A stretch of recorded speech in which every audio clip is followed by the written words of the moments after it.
Hello.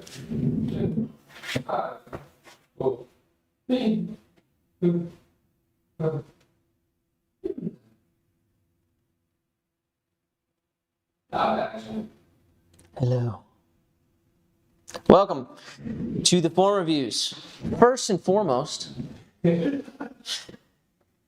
thanks for your purchases. If you saw Mikey's little reel yesterday, I did not ask him to do that. He just he's a truth-telling marketer, and I'm also truth-telling. And thanks, it worked. It's just like how are Pixels not going to sell? So we got Pixels on pre-order. Of course, these drop today. So if you buy one of these and you don't buy it with another disc that's pre-ordered, it'll ship out today. So if you're going to buy this and something pre-ordered, you need to separate the orders, or just be okay waiting for them to all be shipped together. We appreciate your business. They'll go out in a box, secure. We also have Clash in the house now, which feels so good. So good. So, all right. Well, in exchange for this free content, you sat through my advertisement. You made it. Thank you. I guess the content wasn't free. No, the content is still free. I put them here, Dakota. The content is still free. That was a free ad. That's what that was. Okay, if you're here, as always, let me know. And if I don't see anybody here, I'm just going to plug straight through. I was like ready to stand up and get moving. Move it. Nobody's here. It's all dead. And it's off season. Okay, Corey. Just auditioning. I'm here just auditing. Oh, auditing. Ian. Welcome. Yeah, Corey, you get me almost every single time with that. I'm like, oh, completely Corey. And I'm so used to seeing your name that, Hey, who are you doing first? Ian. Oh, he's okay, got it. He's here. Yeah. Whoa.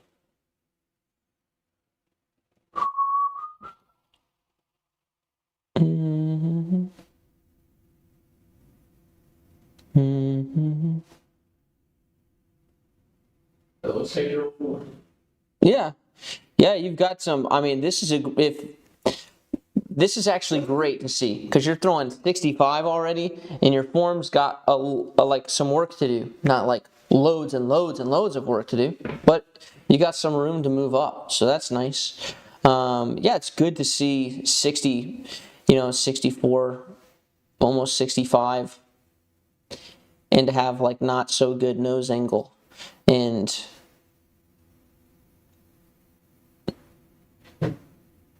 other form aspects.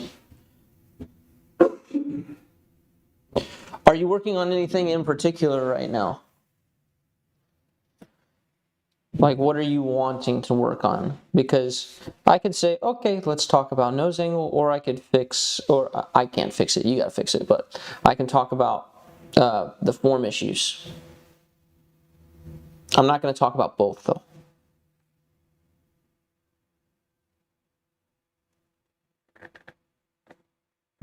$2024, y'all. Is this the first one of this year? Yeah.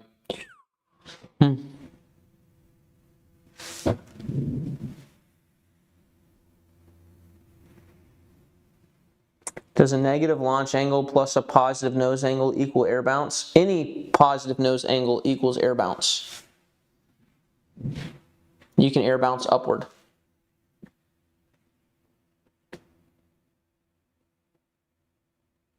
But Ian, I need to know, do you care more about form, or do you care more about nose angle at the moment?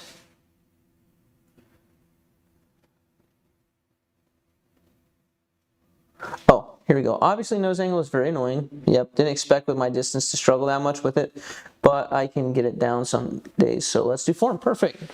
So the big thing in your form here is that your chest and everything's kind of going forward here.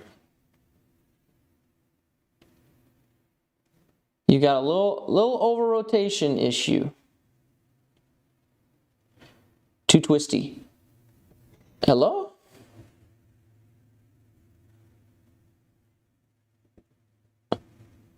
Select. Oh, it's all queued up on this frame. See here, moment of release. You're like tight here, and the chest is forward.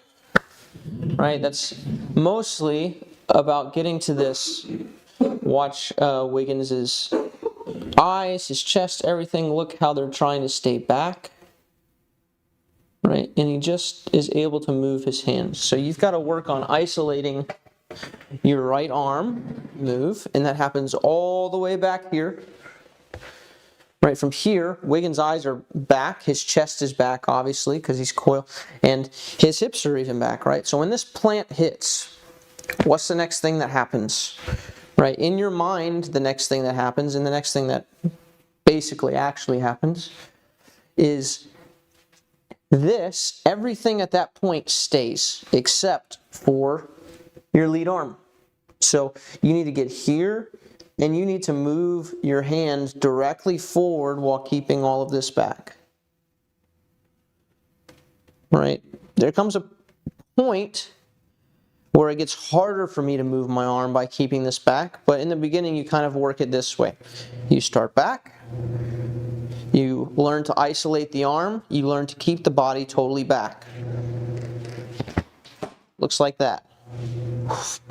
Obviously not doing it at a crazy high speed.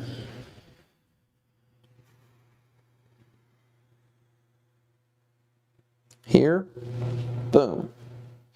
Now, obviously Wiggins isn't finishing when the disc comes out with his chest back. What does he do?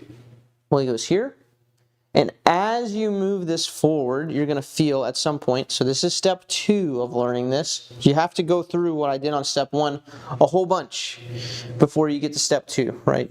You have to learn to have it, your body stopped, hand going. And then you have to learn, hand goes in right here, roughly here. If my shoulders stay back, it makes it harder for my hand to move forward, right? So my shoulders naturally turn. I don't make them turn, but they naturally turn here to let my hand pass my body much more easily. And then what does my chest need to do here to let my hands go forward? Nothing. So it doesn't do anything. Right? My hand's free to go. And that's why you see Wiggins here. Right? Mostly here. Right now, the reason that your chest gets all the way forward is because you're pushing your chest forward. So instead of that, first you've got to learn coil back, keep the attention back, even the eyes. Right? The eyes just work in the middle of your chest, right? If I'm turning over here, well, I didn't keep my head, I didn't have to go. Right? It's naturally moves together, right? So kind of evidence that you're pushing your chest forward is that your eyes are coming forward like this, right? Whereas Wiggins, if you start here, his eyes are back, his chest is back. As the chest moves forward, his eyes moves forward. Since his chest doesn't have to move forward anymore here, it doesn't, and the hand goes. So his head stays here, and then you stretch from here, the right hand's still going, the left side's still not going. And then here, my right hand can't go anymore. So my left shoulder's like, hey, really, the best thing I can do to help you now is to make sure you don't break. So then it will come around. Right, so the practice is first, just recap. Here, that's isolating the hand. That is no working together with the arm. That is just the hand doing it by itself. And now, this is not the body pushing, but it's the body moving just to let the hand go. Naturally get forward. It's like the trust fall of disc golf. It is. Yeah, you've got to trust that you can find that when you practice this, eventually you'll be able to aim. right? The way that they aim, which is not with their eyes on the backhand drive. Okay. Next. Easy. Stevie? What? Easy. Oh. Absolutely.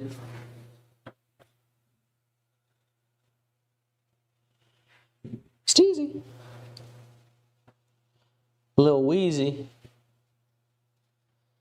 Kind of greasy.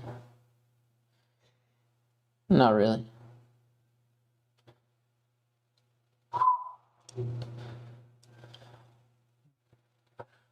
Dum, dum, ayaka.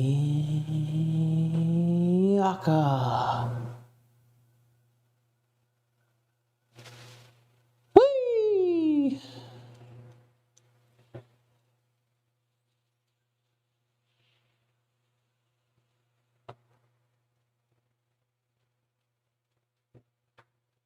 Hey.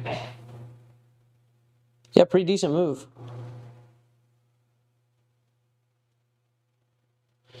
Give me your numbers. I know you got tech disc in your hand.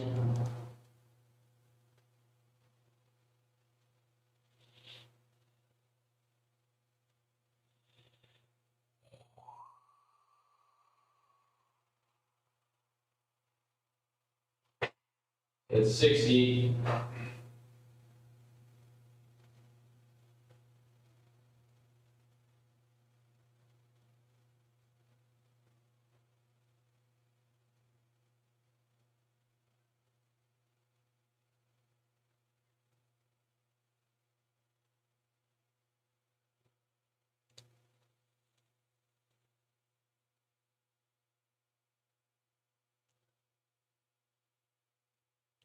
So I would focus on getting tight. Look at where like your left hand is here and how far back your left leg is.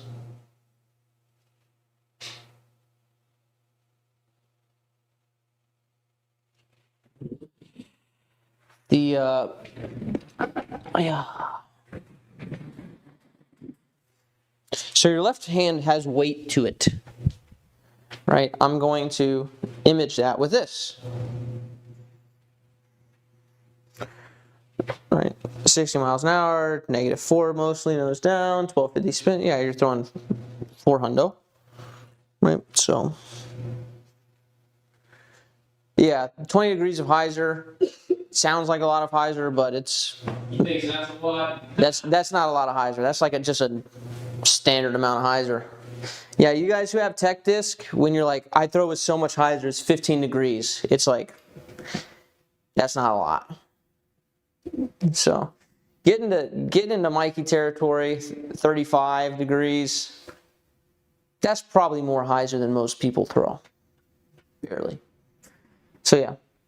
Okay.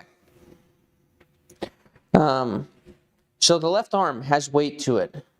And when you start with your left, when you start throwing your right,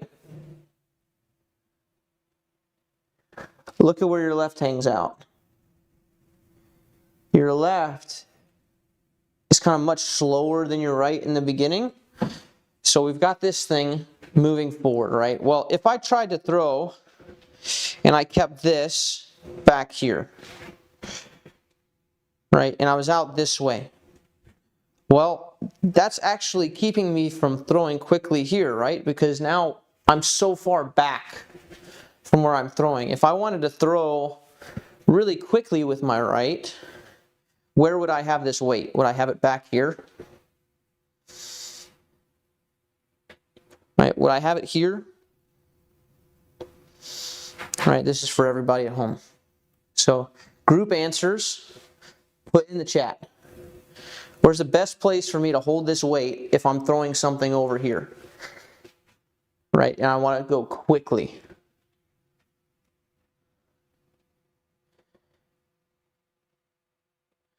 Center of mass, where is that?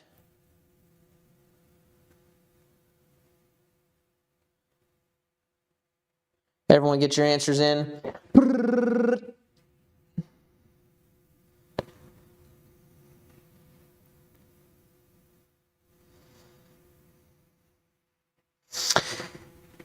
Left hip, yeah. Very close, yeah, close to the body. You guys are all getting it. Good. Look at all you smart people, right? So center of mass is like a fancy term, right? If I'm here, I'm very sprawled out, right? I'm centered up, but very wide, right? So we want to be very tight with everything, right? And for my left hand, that weight, yeah, it's close to the side, right? And so sometimes you see pros with it. You see when they're here, right? Sometimes it's here, sometimes it's, if you're Christian Tatar, it's here. Tatar.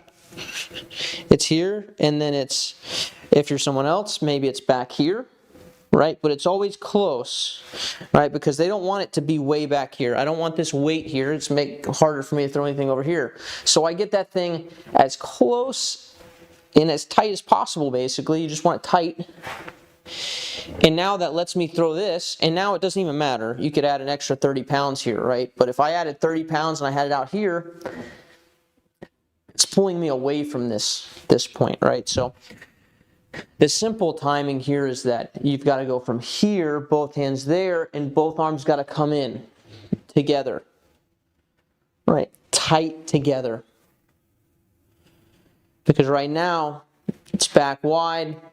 It's slowing down this over here, just like if I was holding a weight over here. It'd be pulling me back, increasing all the bad things, right? So I would work on simply here, right? And when you do that, if I take a weight from back here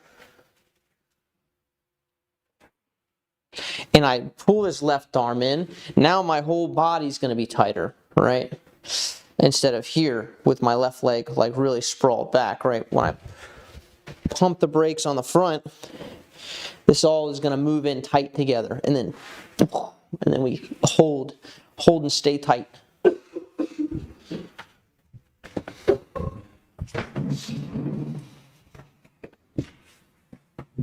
So, see how wide that is?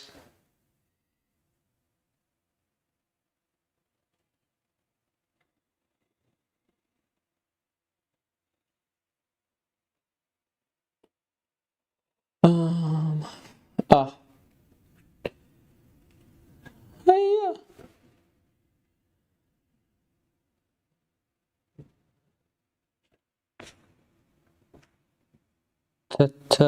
Today. Get centered. Yeah, the leg finds center as well, right? But look here. But which arm's moving faster here? Left or right?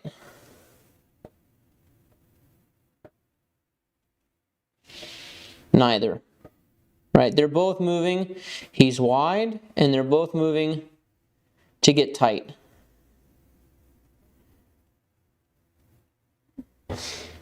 Right, and the left leg's just to keep you balanced. So, is this balanced with the left?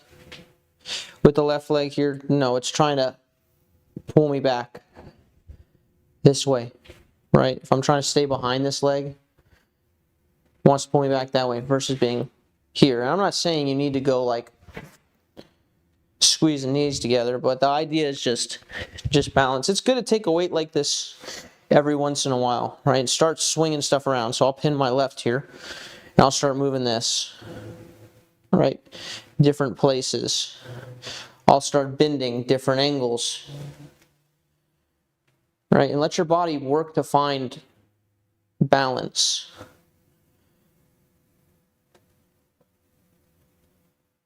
Right, different ways. If I start swinging this thing,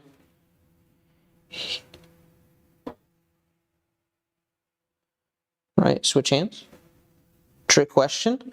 Not really, but if I move the weight this way, there is balanced.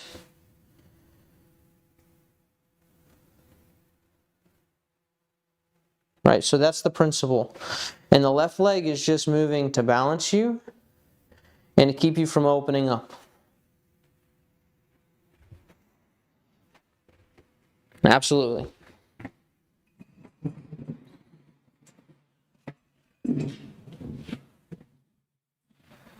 And then practice holding it in the other hand. Right, make sure you do both legs, both arms when you mess with that stuff. Young, strong guy like yourself.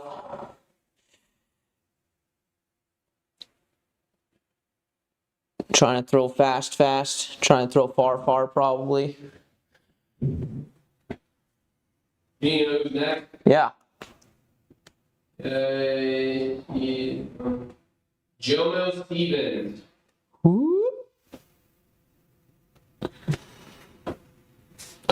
Dude, best thing you can do for your disc golf game is hop on that trampoline right there, brother.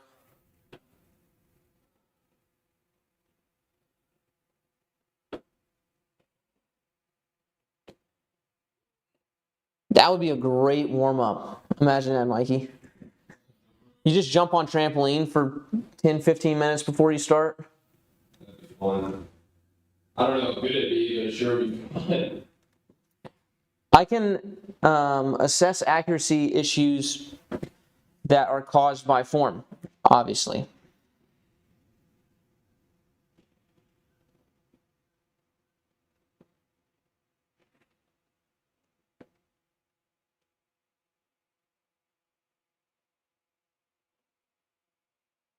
No, not the trampoline. One summer I was with my great uncle in Dauphin Island, Alabama, I guess it is technically. It's one of those places you're like, where is this? And I would like ride bikes all the time, and I just saw this like trampoline in this front yard. I don't know how old I was at the time, probably like 13 or 14. Somewhere between 13 and 15 probably. I saw a trampoline, just like knocked on the people's house, on their door of their house, not just like a random part of the house. Knocked on their door and was like, can I jump on your trampoline? And I did. It was great. Yeah. Yeah, people are... Okay, so this is kind of two... They're kind of two... What do you start with here?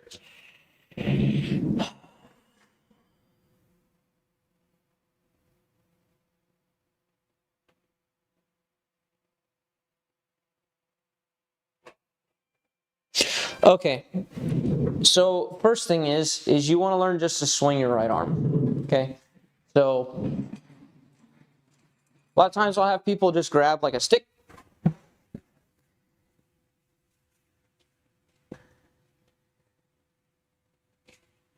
Grab just a stick, stand on your right leg here. Should just be solid, right? Balanced. Staying on your right leg. My left toes down, just because that's balanced, right? I'm not like, hey, flamingoing, right? And just swing this, right? Just this. Don't swing like with your whole backside coming forward. Don't like open everything up. Just swing the hand, right? If you're gonna just smack something right in front of you, right? Just learn to swing the right arm first. Right, now, after you spend time doing that, I should say while you do that, feel things. Feel the speed of the hand, right? At the end of the day, the only thing that has to go fast is this right hand on the backhand side. So once you get that, and once you get independence here, and you're not going, this is actually slower. You can see the tube moving slower, even though I'm putting in more energy, right? So we've got to stop doing that, and we've got to go not like that. Shh. Like that. So independence of the arm first. Then I want you to understand how we move the disc, right? Right now, the way that you're holding the disc, the way that you're interacting with the disc. I was very detached from moving the disc forward with spin. So I've got this little D-clip on here just to show you. So we move the disc forward, right? Our goal is forward because miles per hour or kilometers per hour. But you're going to need a lot more kilometers than miles, so I just do miles because you have to get less of them. Right, so here. So how do you get spin? This is something that you have to kind of understand and you have to think about. So spin is not this, right? This is not how we get spin. Watch this clip on the back of this thing. Around, okay? I could try to get spin like that, and I might get a little bit of spin. But what if instead I move the disc forward, I get my miles per hour, and then my arm uncurls on its own here, right? If it uncurls in this amount of space, in 1 foot versus uncurling in 1, 2, 3-ish feet, then this is going to spin faster, right? The same distance, shorter time, means it's moving faster. This direction, right? Spin is this direction.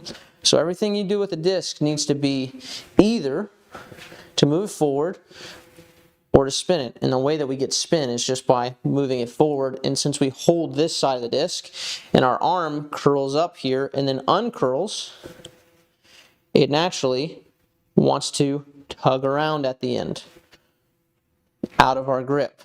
So with that being said, this clip is trying to go this way out of the hand.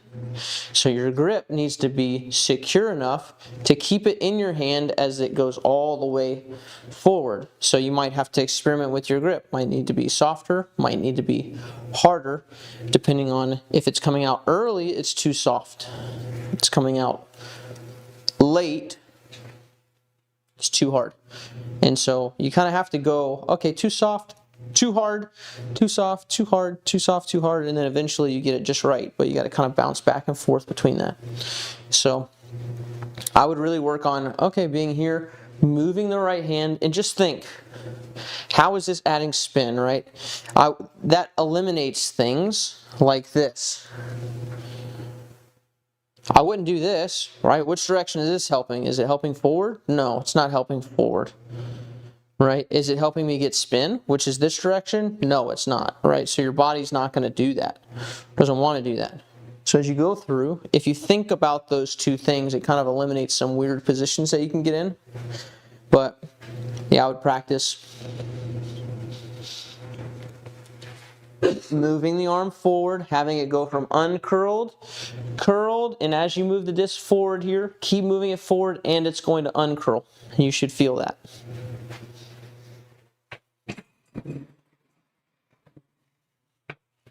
I know they're kind of broader concepts, but you're not at a place now where you need like a whole bunch of specifics. You literally have to feel the interaction of the disc with your hand.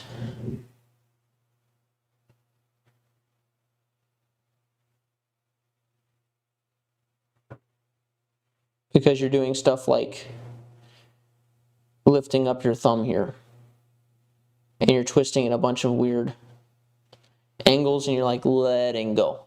So yeah, that's what you need. And the best starting point is if you can kind of hone in on what's happening with the disc in your hand. And then every time you go to make a different form change and it messes up that function, that basic, okay, is it helping with speed? Is it helping with spin? You're going to be like, something's wrong here. Like, it's coming out weird, right? And that's kind of like, boop, boop, this is not the way.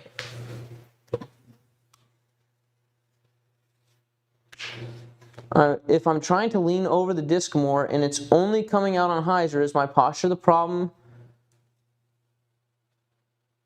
If you're trying to lean over the disc more and it's coming out on hyzer, if you lean over, if you lean over, then it should be easier to come out on hyzer. So that doesn't sound like a problem to me. Who's next? Yacht 13GG. All right. And I'm assuming you got Adam. Got Adam? Last comment. I'm going through one by one. But you're I'm not up to date on chat. okay. Can you get up to date on chat? I can't. Sweet.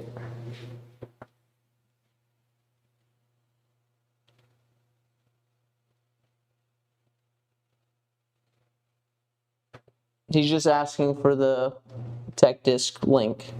Just tell me to go to any of our videos and use a link. Okay. Is it in this one or no? No. Okay. Our main videos. Gotja. It's not a code, it's a link. Okay. Yeah, so the link is in, if you go to our like our last video, the link will be, if the last one is the forehand backhand one, I think it is. Yep. Then it's in the pinned comment and it's in the description. Thanks for using our code. It's not a code though. You just have to use the link. Just click the link and then buy it.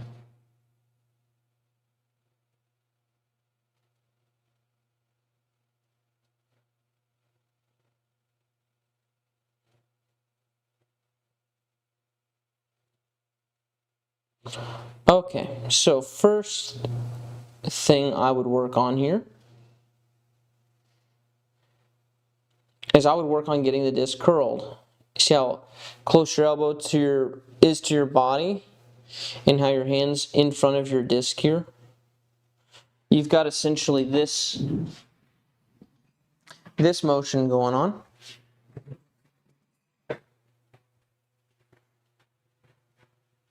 Here, which looks like from behind. Here, it's this very outward path with the disc and with the hand, right? What we want to learn to do instead is go through here and move the disc forward.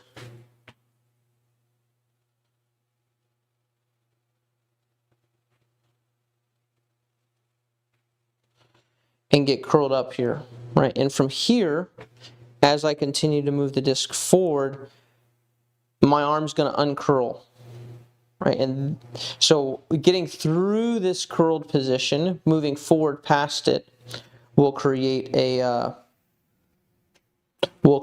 whip with the arm, and that's where we'll get some nice speed. But we have to get from here to curl this sucker up here. So from the side, looks like here, and then keep going forward. Don't just go here and go out and around, right? So your motion is very out and around. We want to go inside, keep moving forward, and then it'll uncurl. So I'll try to show you. Just watch kind of the curl of my arm here.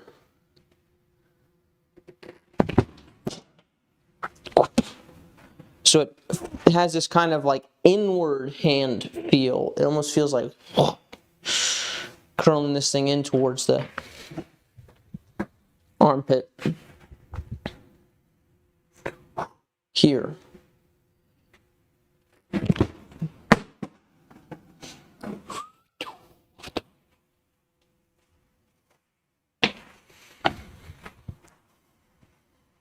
So, and notice I'm doing this from just standing still, right? This takes kind of footwork issues out of the equation. I'm just starting on my right here and just going from here and trying to move it forward into this curl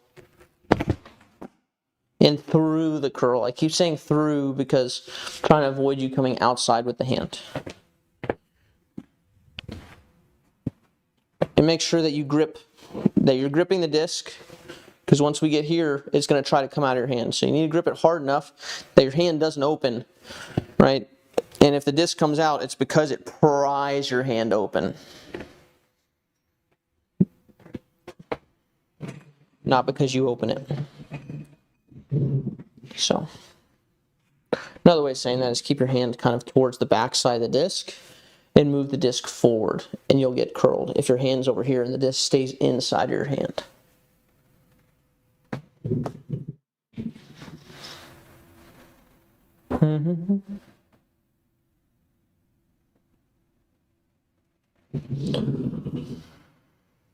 That was just Yash. That was Yash. Frog leg. Frog log 9 is next. Okay. I don't remember putting in a frog log. I think he's here. Yeah.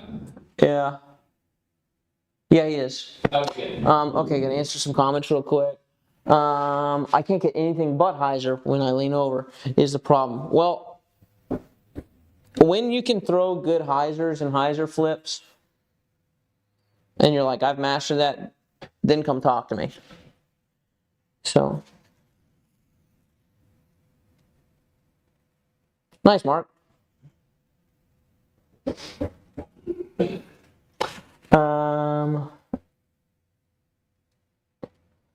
Let's see. For the previous one, do you have a progression of drills to focus on? I do, but I kind of have to. It's a long progression, and it usually works better if I'm working with the person.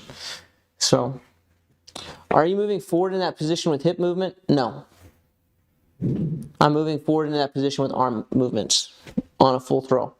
My hips, when I brace, I stick my hips in place, and then their job is to stay there. They're not going to do their job very well. Right, they're going to move a little bit, but you brace and tell your hips, stay. I need something strong to throw from on top of, and then you throw. Okay, frog log 9. What is the log of 9?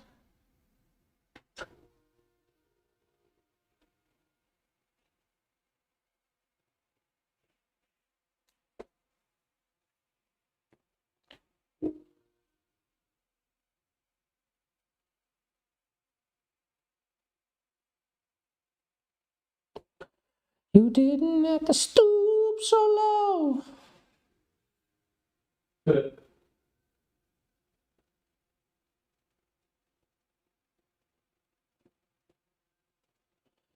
Hi, friends, collect your action, change your number. Whoa, this guy can really stride. Whoa. Whoa. Bro, this guy's getting after it. Successfully stopped his momentum. Bro, he's kind of what my form looks like currently, I think.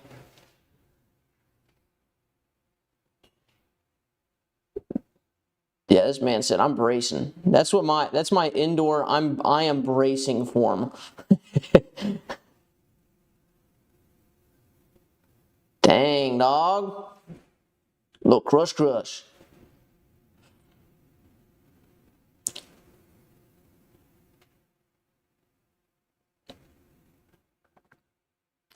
Yeah, so your left arm move didn't quite do what it's wanting to accomplish. Because it's timed so early ahead of everything else.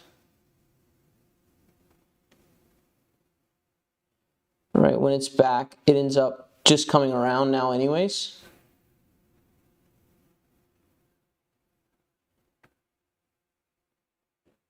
It's not like crazy around, but...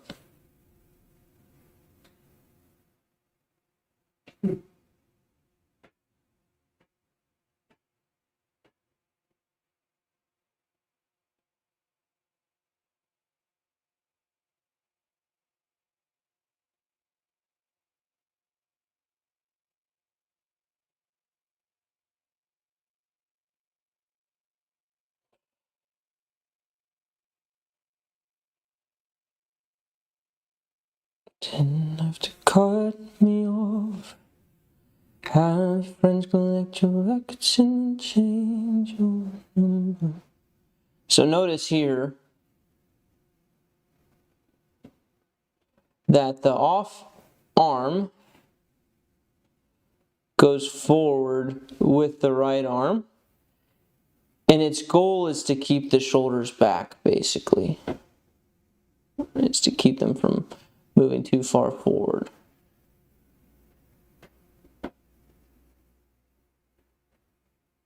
So I don't think yours needs to go in as early as it's going in. Just send it at the same time as your right, basically.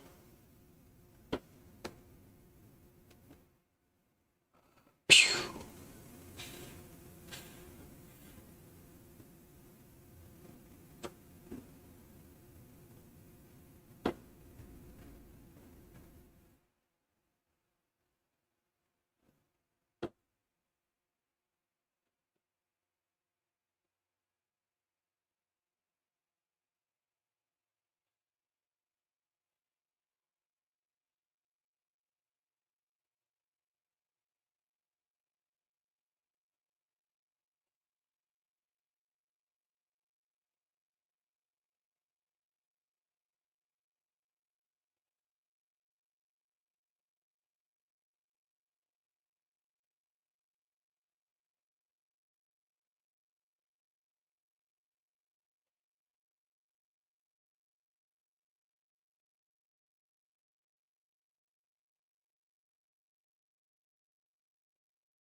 Yeah.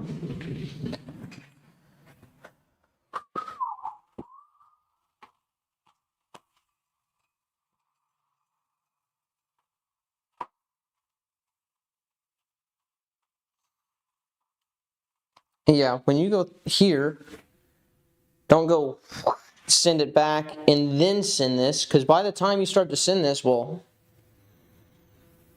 now you're actually opening up the shoulders a bit more than you'd like.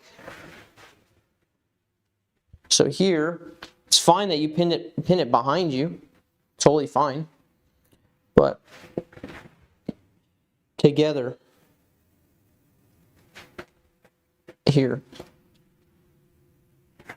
together, and then you get here, and now your body doesn't want to like flare open. I guess it's technically, I would imagine I'm going into some like biomechanic theories. In my brain, they're theories. Somebody else actually has the answer. But if I go here first, there's no movement opposite to oppose my shoulders going open. It's like if somehow I slid my leg forward and then try to throw, yeah, I'd just open up too much, I think. Yeah, I think that left timing being so early is making it hard for you to stay closed.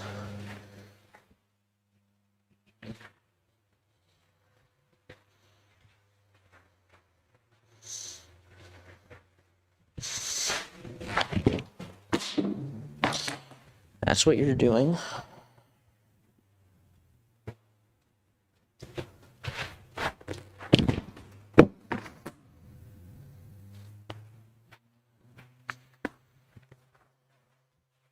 Yeah, I kind of just have to feel it out right now, honestly.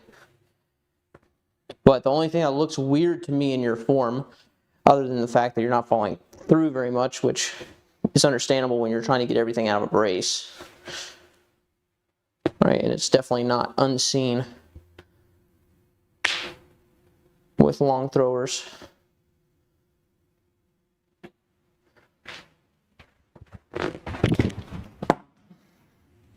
I gotta move it forward way earlier than that. One more try. I don't know.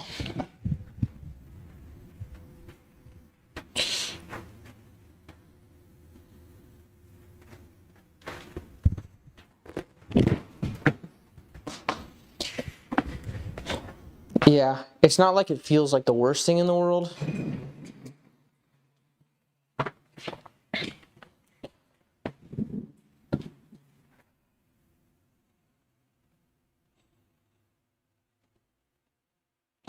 It's just I can tell that you're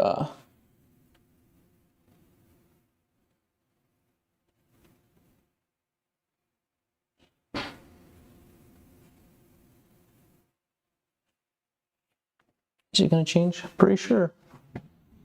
I click change. Let's go again. Twice is the charm. Oh, wait. Oh, it just took a while. Here, both together.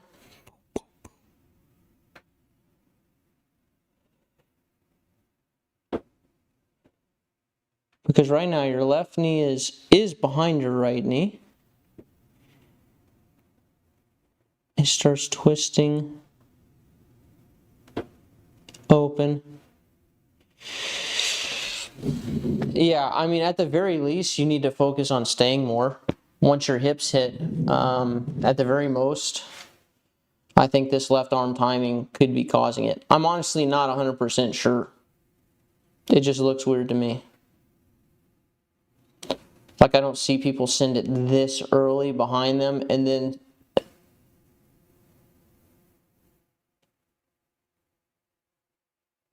rotate. Yeah.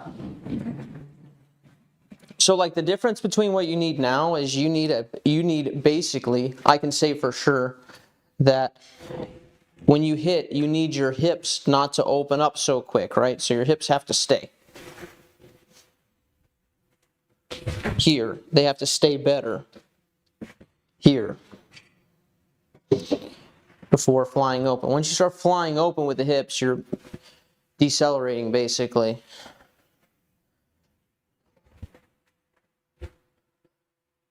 And I'm saying potentially this early move here, while this stuff is still back, makes it harder for your body to stay closed for longer.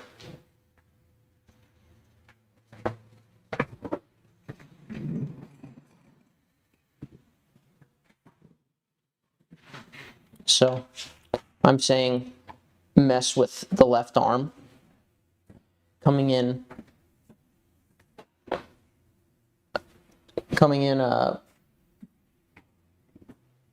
on time with the right arm. Same time as the right arm, not as early as you're doing it right now.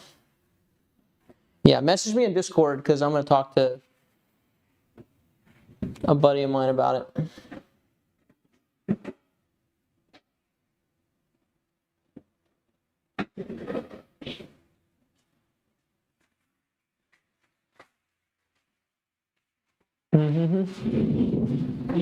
Humor.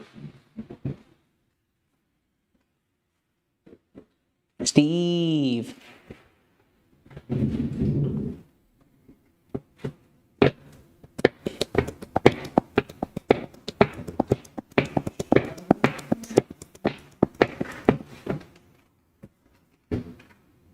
Steve.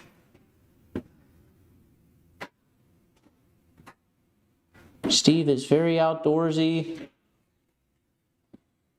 or he's a gym teacher. Not a gym teacher, probably. Youngest gym teacher ever. What? Why did it speed up like that?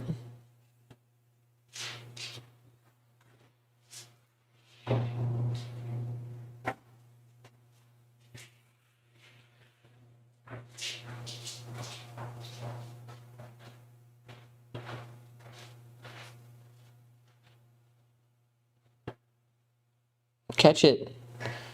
Come on, man. I mean,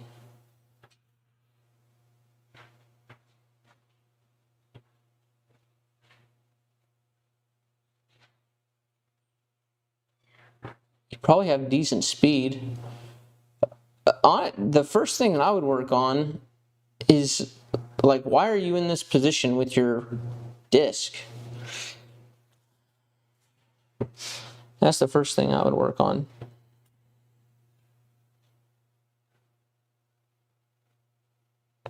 Like, instead of popping the wrist up kind of like stiff like that and pointing the disc towards you,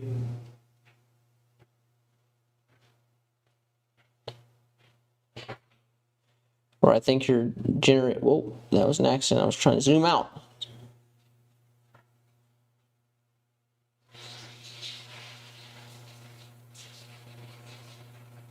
Okay, you just got to clean up your interaction with the disc a little bit. There's a lot of really good stuff here, which is why I'm sure you could be throwing bombs.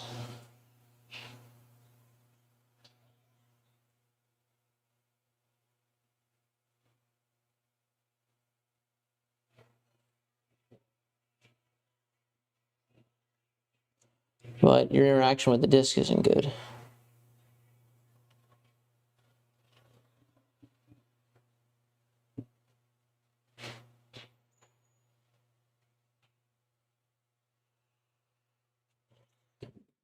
So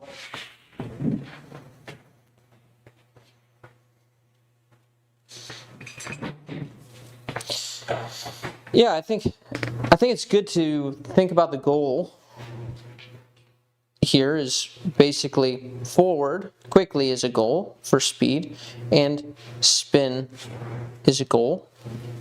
So this little thing that you have in the backswing here, where it's like, where it starts, you're here and then it pops here, right? Where you kind of pull the flight plate in towards you, and you get in this position. It's like, why? What does that help solve? Right, so it doesn't really help either of our two goals. So I would instead focus on just how the disc interacts, right? So I'm going to say some stuff that's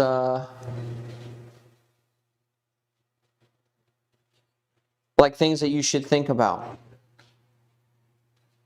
So, for example, how does the disc move on a, let's say, flat shot, which everyone's obsessed with flat shots, but it's easy to see how it should move. Okay, so the disc is going to move directly this way for speed, and then it's also going to move this way for spin if it was totally flat. So that eliminates this move, because how does this help me achieve either of those two goals? Nope, that's going to make me want to spin it this way, and now I have to pull it forward like this. That's not going to cut through the air, right? So if I want to move it forward like that, and that means that now the spin is this way. Now if we start thinking about this clip, right, and just as a visual for spin, well, now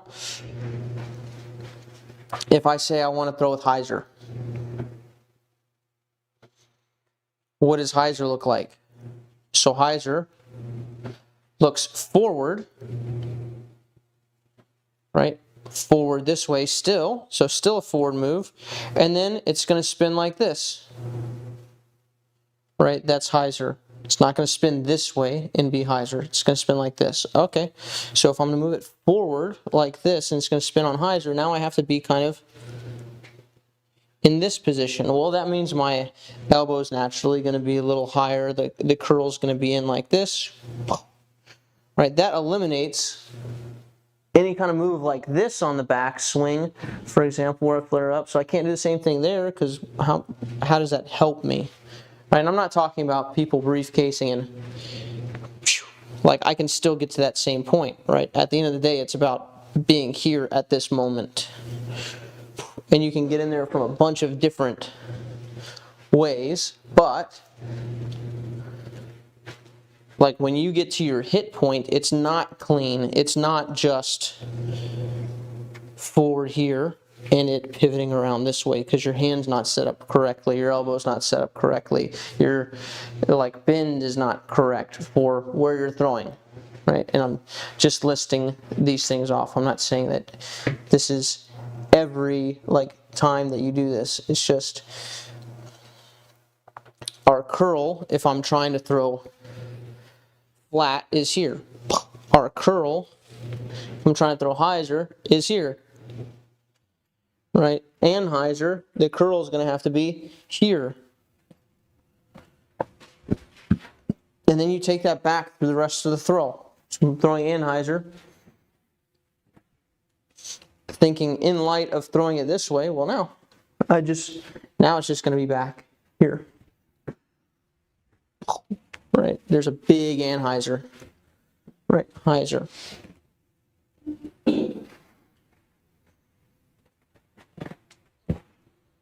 There. Spinning up like that, right? You've got to start thinking, what am I trying to do to the disc, basically? Because your mechanics are probably way above where you're throwing, distance-wise. So pitching my wrist as I pull through is the main problem. No, your main problem is that you're doing things with your arm, with your wrist, that don't help you spin the disc in the correct direction. And if we fix the wrist in this position, it doesn't mean that we fix the wrist in other positions. Right? Because if I take your wrist position here, I can't just blanket statement say that this is a problem. Right? Because I can take this same little position of the arm and all of a sudden get in this body position and it's actually good for an Anhyzer, a high, or like a roller basically. Right? And I can make that like that's closer to the position that I actually use for that. Right? So it's all about what are you trying to do. So my body's going to set up differently to spin the disc this way than it is to spin the disc this way. Right? Or this way. Or this way.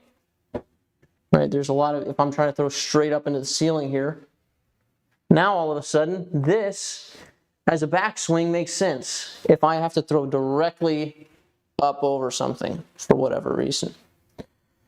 Right? A reason that doesn't happen so often would be, like for example, the basket is over this way. Right, and I've got this big wall of trees in front of me because I threw, and they just so happen to sneak through it. Real life example, just so happen to sneak through it. And so there's this crosswind over here. Right, well the only way for me to get close to the basket in that position was if I threw an Anhyzer over here with my glitch, and I threw it basically straight up, and the wind carries it this way. Right, so now my goal is to get it up on this angle, sky Anhyzer basically, right? So to do that, now I'm in this position. The wind catches, it pulls it, right? And now it's trying to pull back to the right. Right? It's a weird situation to be in, and I'm certainly not advising everybody go out and practice that specific example. I'm just saying that you have to, when you have, like form is informed by the goal. And I think you are probably prone to think more mechanically, and it's got you doing weird stuff with your arm, and you need to think more, what am I trying to do to the disc? I'm trying to spin it on a hyzer. I'm trying to spin it on an Anhyzer. So, and then your form will get good. It'll all start working together. So, I wouldn't be, if we were in person, my goal wouldn't be to, like we wouldn't talk form necessarily. We'd talk angles. David Vado, David Vadudu. Hey,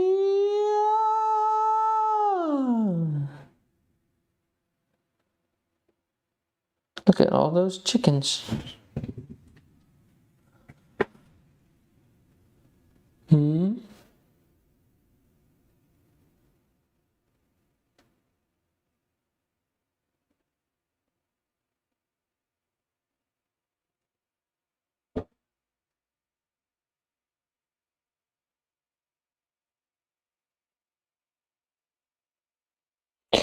So you've got good posture right here. Looks nice. Right, and then notice you stand up here. And rotate your chest forward.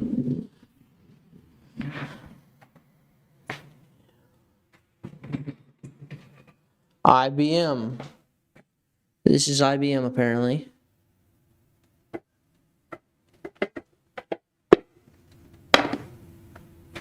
IBM. International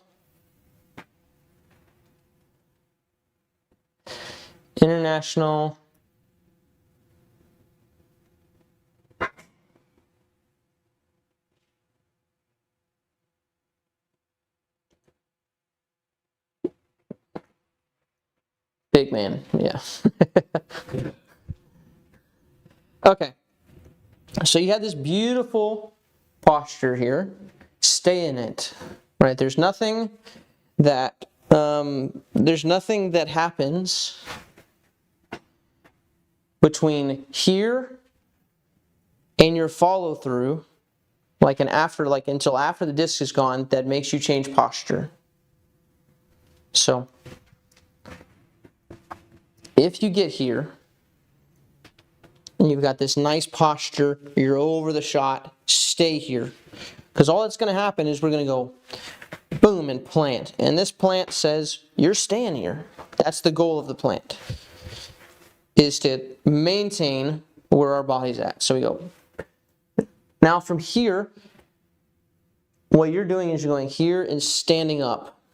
And when that happens, your body goes, you start from moving the disc, and then you say, okay, I'm going to stand up, change where I'm throwing. So everything I did before this is over. I start my swing, I stop my swing here, and now, boom, this is all the swing you have. Right. So instead, stay in the posture, and you've created such a nice space for your hand to continue going. So let it continue. From here, you need to practice just one forward move without changing your posture.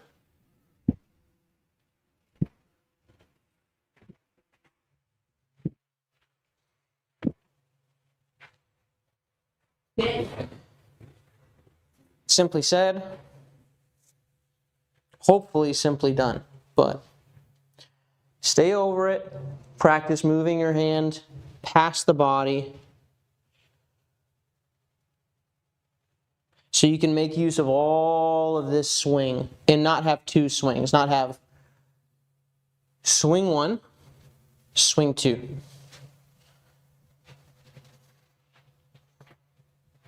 But hard for me to get rid of when I throw. Best way to drill, it's this. So the most important thing is if you're trying to get rid of something, you have to, instead of getting rid of one thing, it's more important to replace it. Like, what am I actually doing? Instead of, what am I trying to get rid of? Say, what am I trying to actually do? And so you're trying to stay in your posture, and you should be able to feel that. When you go to walk up, if your brain goes, and I was here and I asked you, did you maintain your posture? And you said, no, I didn't. Not a problem, right? That's actually the perfect result, is for you to be able to go through and know, oh, I stood up. That's what I want. I don't care that you stood up. I care that you can tell me that you stood up, right? Or if you go, let's take this one. Here, and I say, did you stand up? And you go, "Ah, yeah, I did." That's what we don't want, is for you to be so disassociated from what's happening with your body that even though you did the right thing, you think you stood up, right? Because if you think you stood up here, what are you going to correct? Here? Well, this is not it. That's not the posture we're looking for, right? So you have to be able to keep your mind on and focused on that form aspect while you do it. And so if you go through and I say, did you stand up? You're like, I don't know. Okay, feel it. Right? And then you'll consistently be able to say, okay, oh, I felt it there. I stood up, didn't I? Yes, you did. Right? And that point is where you can actually learn to change something. So you have to be able to feel, yes, I stood up. No, I didn't stand up. And then it's fine if you stand up one time. The next time, you just have to stand up less, right? Make an adjustment. Don't make the same mistake twice, right? But the thing that gets people is they just drill, and they're standing up, and then they go to the video thinking, oh, I know, I was over at that time. Video says, no, you stood up, right? The problem is if you can't feel it. So you have to learn how to focus on the thing that you're working on. Like it takes a little bit. So feel this posture. Do some swings with your arm inside of this posture.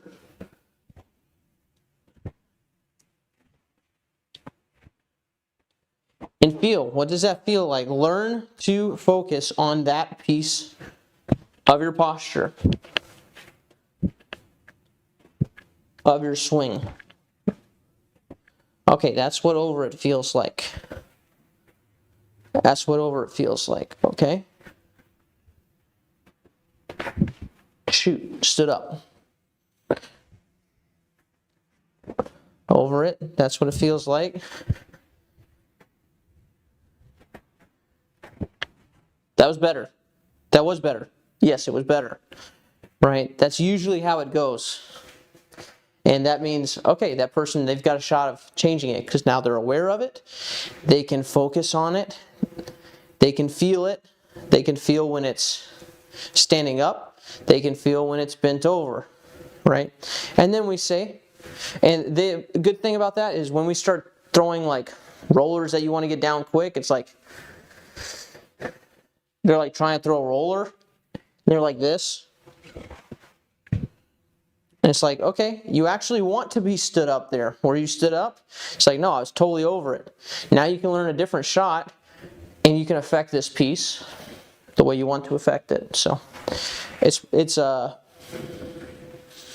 probably that you don't know what to do. It's that you have not been able to focus on it yet. So that's kind of the annoying answer, but it's kind of right. So, yep. So best way to practice, get over it. Swing. Swing in the posture. Swing the right arm in the posture. Do I feel this? That would be incorrect for what I'm trying to do here. I want it to be quiet.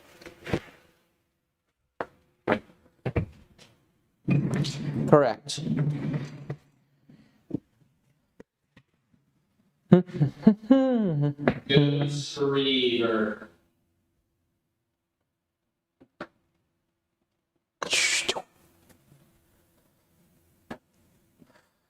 Bruno walks in with a mischievous grin.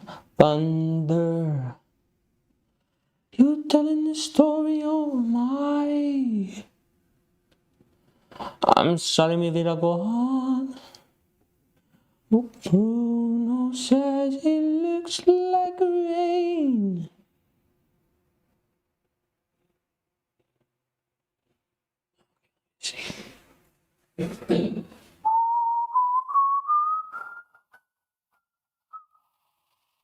You can disqualify my video. I put too much in there.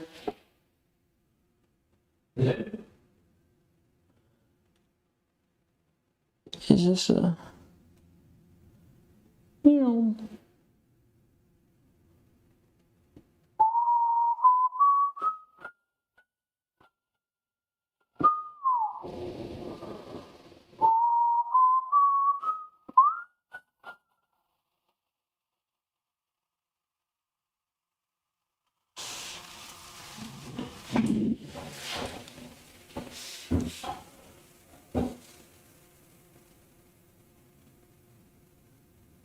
Nope.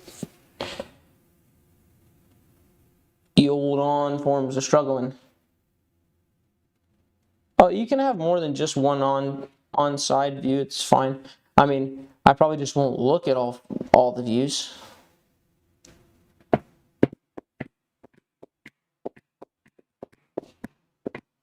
This thing really struggling.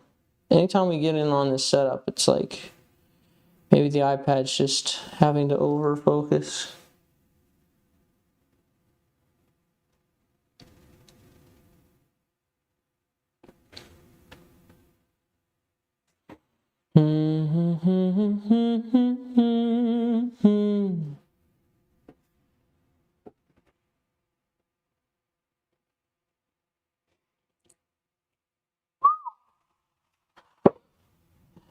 Really struggling.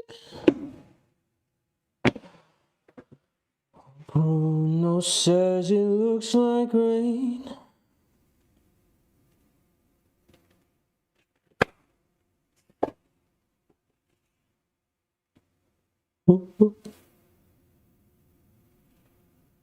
I will say that it does not seem to like the longer length. Wow. Oh my.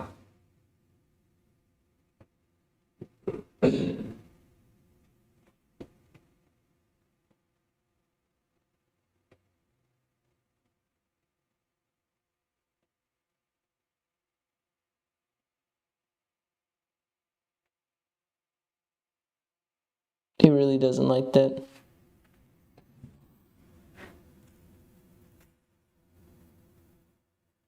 I said, don't worry, I'll take care of all the extra stuff you sent.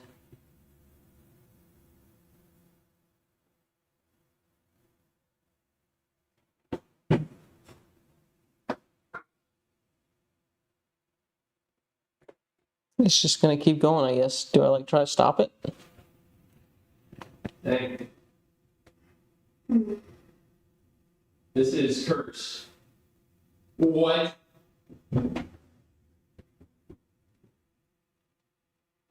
Bro, what? Well, so OnForm only does this when I'm plugged in to your setup. Okay, then I don't know why it's doing it. Well, I think it's doing it more, like it always has troubles, but I think it's doing it more because of the length of the video. Like it has to work a little bit harder. I'm just trying to get one. Why don't you just trim the video? At the top right, do the thing, and gives you an option to trim. Or if it's just working, then just working. It's gonna work. I'm gonna put in 1/8 speed, and I'm gonna catch everything I need to in the first pass. Well, there are 2 passes, so I can catch it within 2.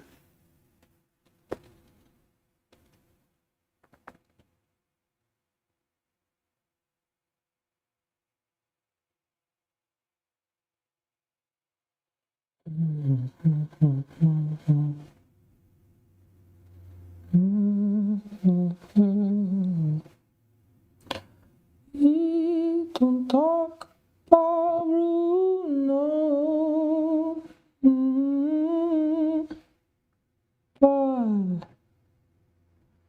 Okay.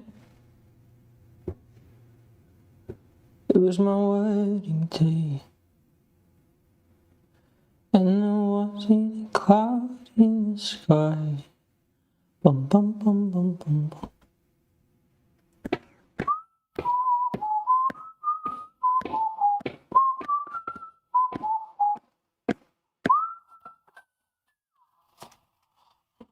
Okay. Yeah, the issue is when you get to your final step, like you're carrying so much after the throw. I would speed it up to like 1/4, but I'm scared.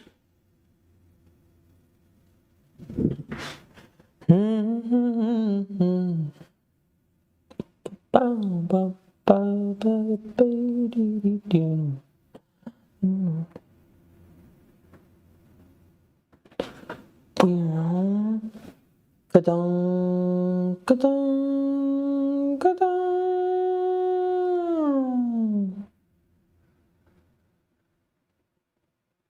Yeah, so you got jelly leg on the front leg.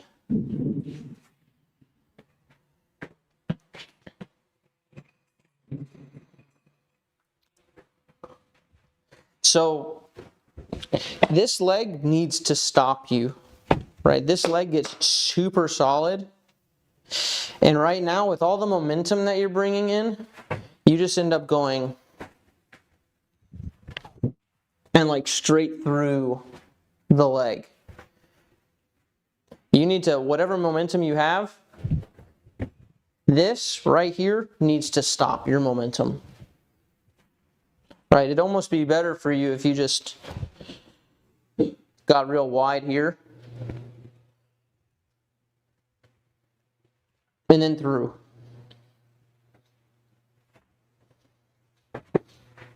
So I think that's your biggest problem, but I would also work on just leaving your hand back so that it gets dragged forward and then you pop at the end instead of keeping your hand a little too rigid. Yeah, you have to have a hard plant, and the faster you want to throw, the harder that plant needs to be. So it needs to be here.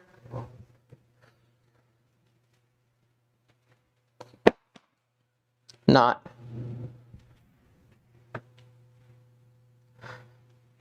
there. You got to have something to throw against. So, yeah.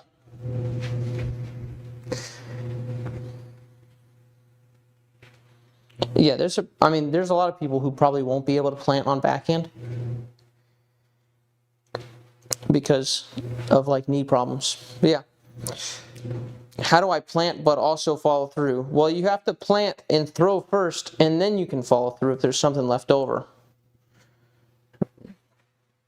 Right? It goes, so on the backhand, for example, it's plant, throw, disc is gone, all this energy left, and then the follow through happens because there's leftover energy. So if you have enough energy going into the shot, it goes plant, throw, and then you're going to end up kind of standing up on this leg afterwards. Like that. And this can pivot and you're fine. But right now you're manufacturing, like, people who generally think about a follow through, like if you try to make the follow through happen, you're going to screw up the hit. If you get the hit strong and you put enough energy into the hit, then the follow through wants to happen and you have to learn to let it happen.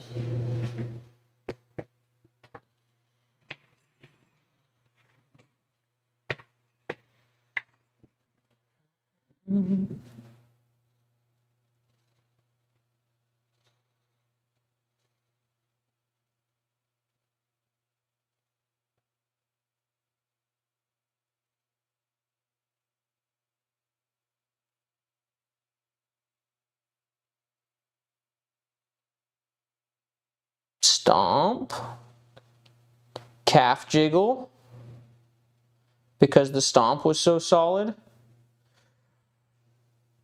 Boom, wiggle, wiggle, wiggle. Throw, but that left leg is not moving. And now, the follow through, because there's a little bit of energy left.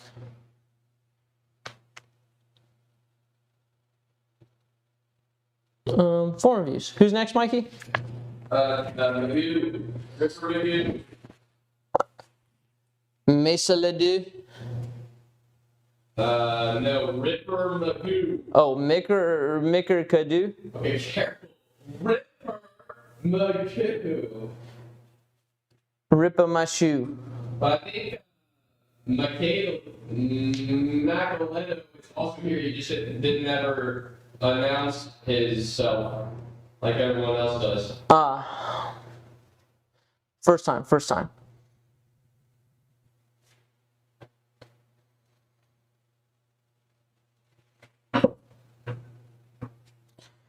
All right, cockle-doodle-doo. I've got gum on my shoe.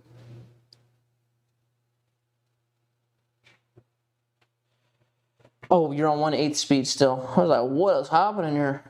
You probably set it to slow-mo, and I set it to slow-mo. So this guy's gonna frame up eventually. Double tap, triple tap.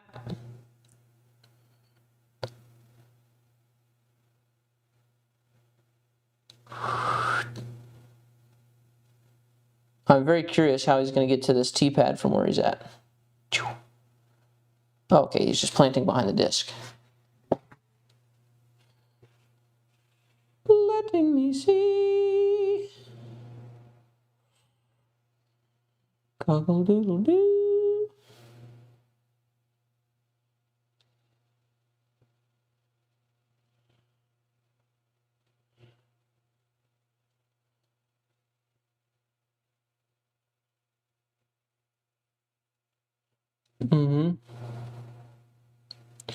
You a spinning boy.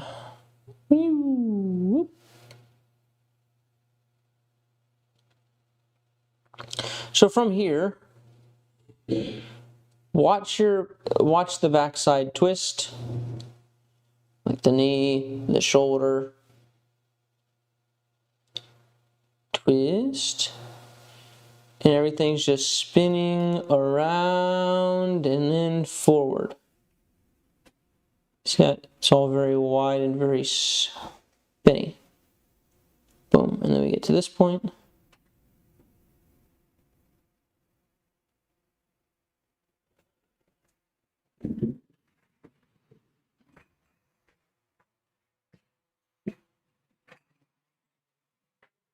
So instead what we want to do, this thing wants to like pop right here, and I really would like for it to do so.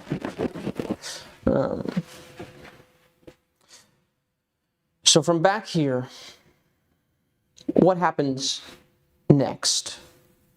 Right, that's the thing. What you're doing is kind of hot in here. You guys want me to change the AC, or do you want me to take off my jacket? Okay. Turning it down a little bit. Might still need to take off the jacket. Okay. So from back here, there are basically two options. Either you can spin everything forward, right? And essentially you're throwing the disc with both hands at that point. Both arms are going forward, and you get to this kind of two-arm swing, right? Or we can go back here, and instead of swinging both arms forward and swinging everything around, being like spinny with it, we can go and throw the right. Now, technically from back here, we go here, and everything moves forward is what you should think. So in terms of spinning, once we get through the coil here, that all rotates back, which makes it seem like if you coil back, we want to uncoil forward. Like we intentionally learn how to coil backwards and how to twist backwards. And then we just rip the rug from underneath you and say, but don't twist forwards. That's kind of what I'm going to ask you to do, is don't twist forwards. Instead, coil back, and then from here, move the arms forward And don't twist anything open. Just go forward. And then once this left hand gets to the body, it's just going to stay with everything else that's not moving, basically. Boom, stay, and the hand continues on. So from back here, the right arm needs to go forward, but all of this needs to stay on hold. Like this.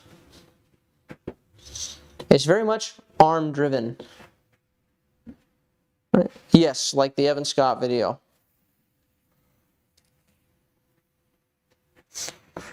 So, tough to feel in the beginning, or to conceptualize, I should say.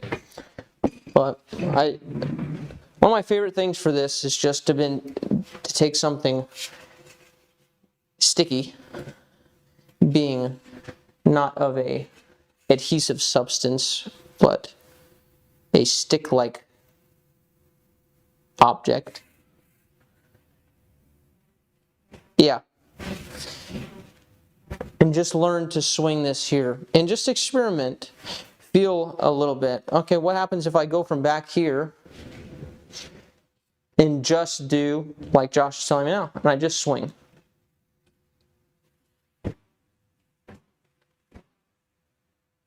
Well, I want to get a little bit of letting my chest go forward, because that ends up being a little bit faster, but I just want to let it do that, right? But what happens if I go from back here and I try to twist everything forward? Well, one, it's not as fun for my knee, that's for sure.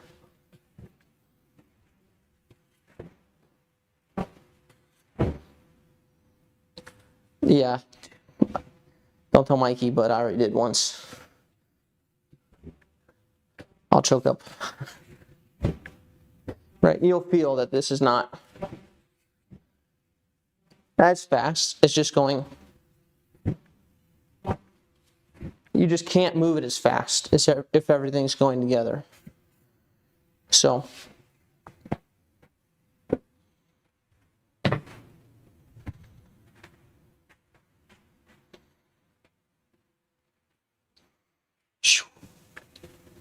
Everything's staying, just like with the stick. Stick E. Should we get overthrow white label cardboard tubes, sell them to the masses? What you need is our proprietary overthrow training stick.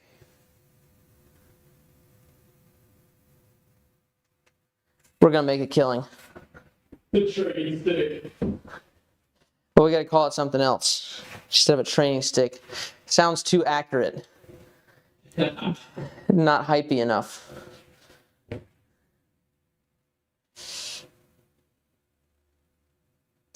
Training staff. 3 for 2 deals? Yeah, for sure. You get a triangle box with 3. It's way more satisfying than a square box. Is it even a box if it's not square?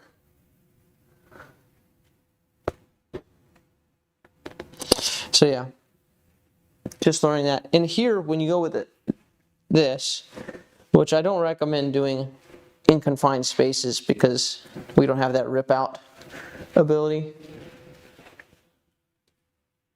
Yeah, that's it. Disc tube.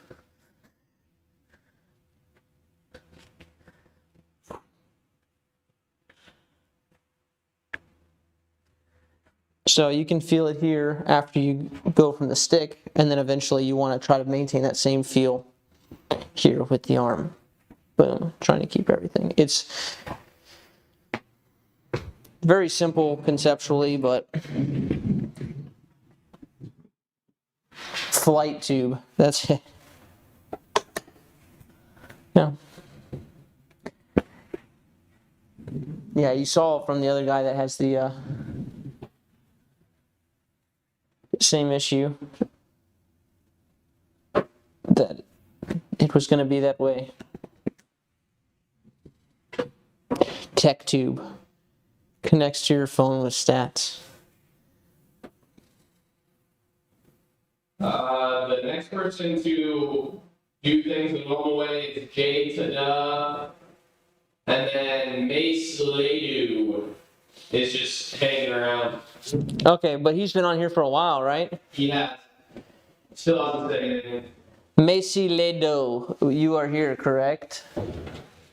Probably your first time. Usually what happens, and I try not to say it all the time because people just, I guess, do it now. But when you first hop in chat, if you're like, I'm ready to go, you just check in the chat and you're like, I'm ready. And then that puts you in the queue. So you are up first, Macaledo, if you want to be first. If not, we'll go in the order posted, but you have been here a minute. Yeah, we'll fill the tube on the inside with styrofoam, and then we'll put gyroplastic on the outside for exceptional grip.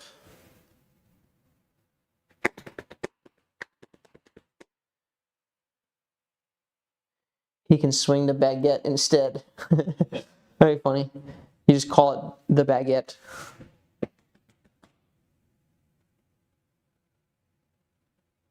Okay, who did you say was next? Jay Tada. Jtada. Jay Tada. Jtada.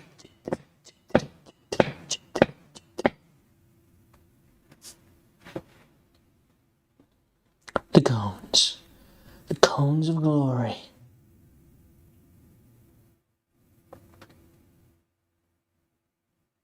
Who's that coach on The Voice?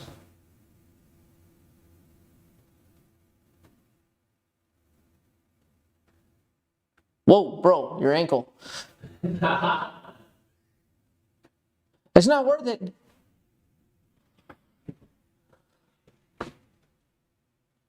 Oh, John Legend. Yeah, you kind of look like John Legend.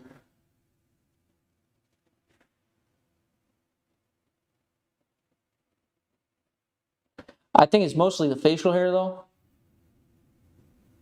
Nah. You guys kind of look similar.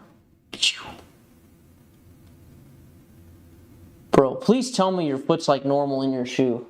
And it's just the shoe like folding over and not you like rolling on your ankle. Literally rolled my ankle. Rolled on my ankle. Dang.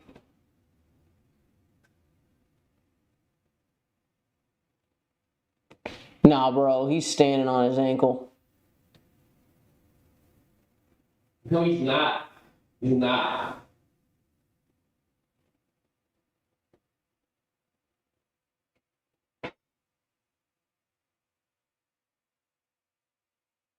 Are you sure he's not?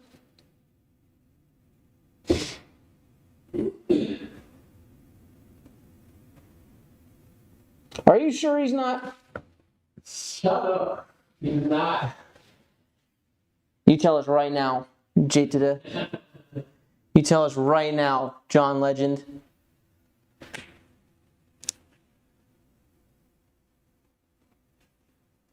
He's got gumpy ankles and he does. Tate.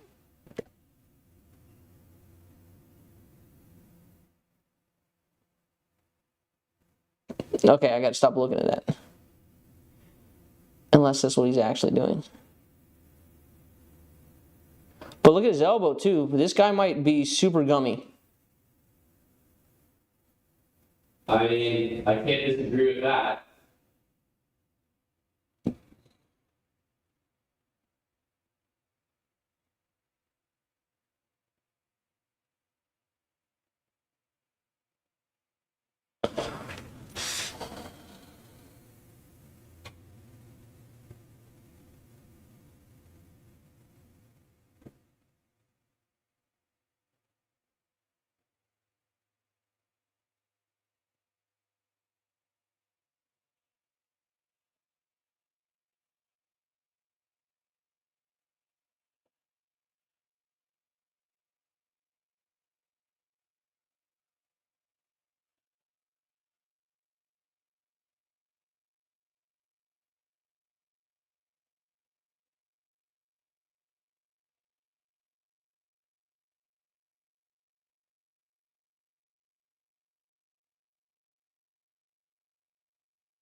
So are you trying to actively throw out? He's just stretchy. He says he's just stretchy. So you are like on that part of your foot. There's a small debate going on right now. Not small.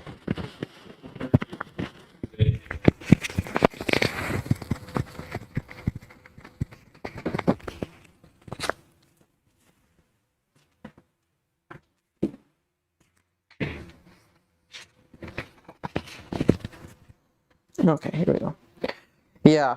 So when you act, you need to, instead of thinking like out, in, out, now, it's not like a bad principle to start with, but you're kind of past that, I think.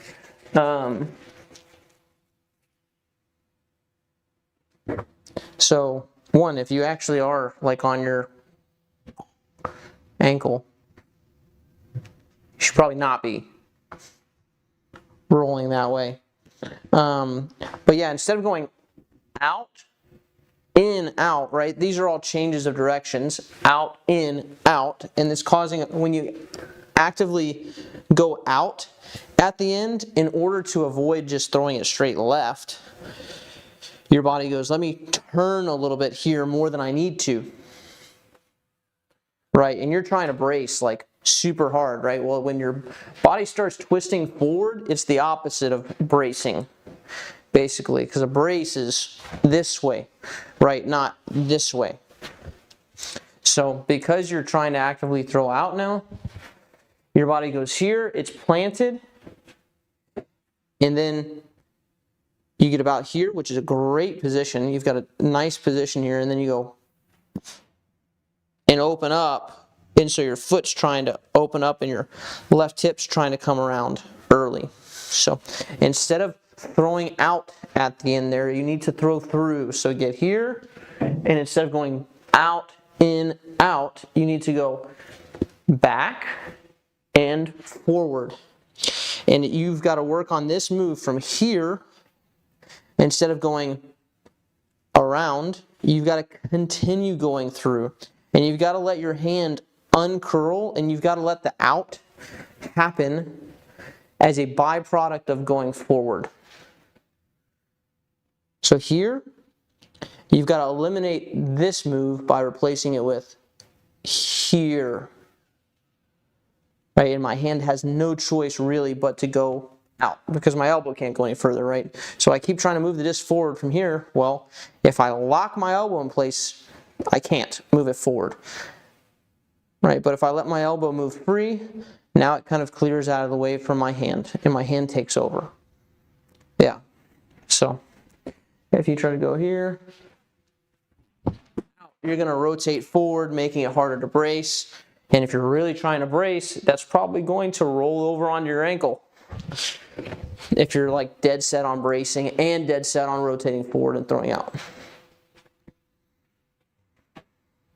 Yeah, and the reason that you're missing right going through is because if you add this move and you keep your turning at the end here, now it's right. Right, so it's pulling your line right at the end. But instead of throwing out and turning the chest forward once you get to this point, just the chest has no need to turn forward like that. You can just keep it here. Right, so you go here and just stay with the body. Like that. And when the chest stops rotating, you can add the correct move with the hand. Oh, you wrote it. You must have wrote it right after I said it. But yes, that's the accurate dealio there. So don't throw the baby out with the bathwater on that. Fix the arm and fix the rotation. So other problems that problem is going to probably pop up when you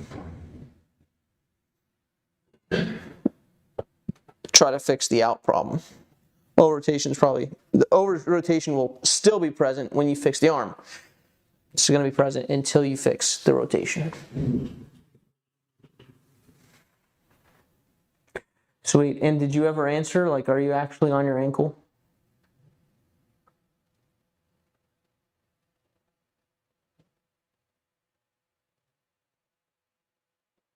He's like such a peacemaker, he's just not going to answer. This is war.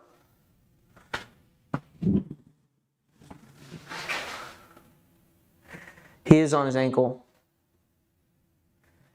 He has spoken. I have spoken. Who's next? I don't think we have anyone that said anything now. Okay. Well, I guess that makes Masaledo.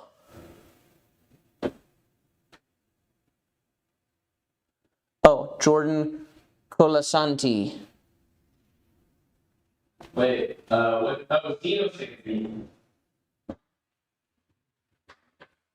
Here he be.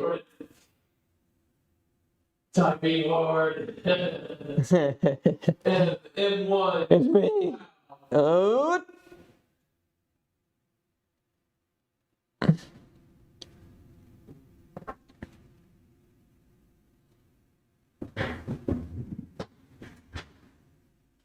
It's nice. Solid 4 hundo. Are you gonna sit for a second so I can pee and then I can come back and switch the scene over? Which one do I wait for you to stand and then I pee? I'm trying. Yes, you should wait for me to stand. Okay.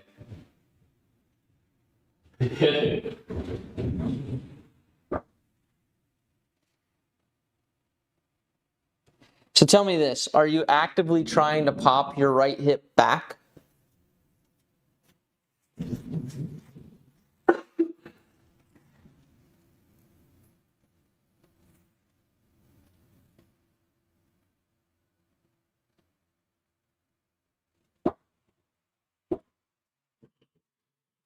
Because it looks like you're trying to fire that right hip back. I am not. My focus / attention is back. Right. But what are you thinking about your leg here? Nothing?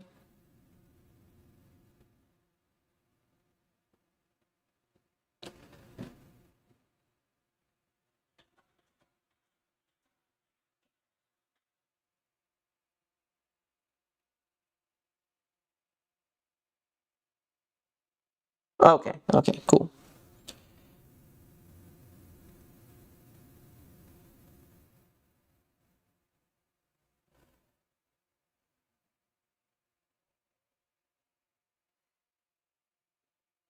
Yeah, your stance is probably like a little too wide. Oh, wait. I gotta go so bad. Your stance is probably too wide, right, to actually have good stopping power here. Right, there's a point where you go so wide with the stance that it's just like here. So you've got to be able to come off of this back leg and press down. Like if you were going to squish something. So you need to be able to press up here, right? Or press against here.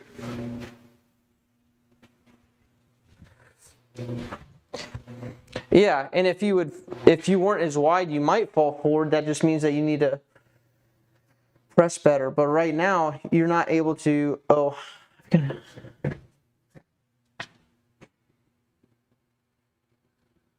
okay. So you can see it in that weird. You can see it on the other screen.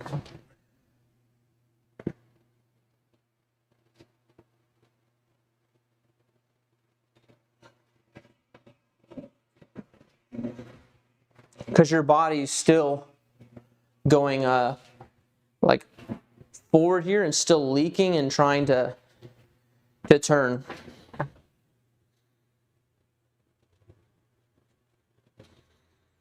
So I really think your focus should be on kind of your front leg here. So you've got to get to a point basically where you go boom and you stop and get all your weight planted here.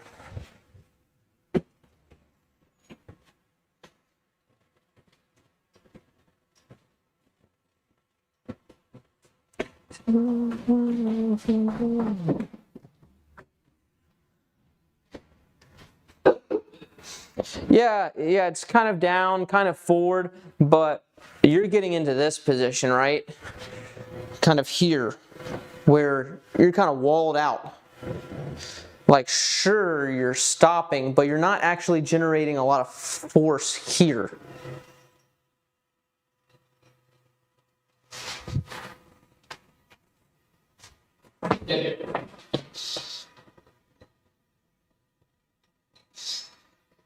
Yeah, Dakota's a bit of a better ninja. You haven't even seen him at all any of the times that he's crossed.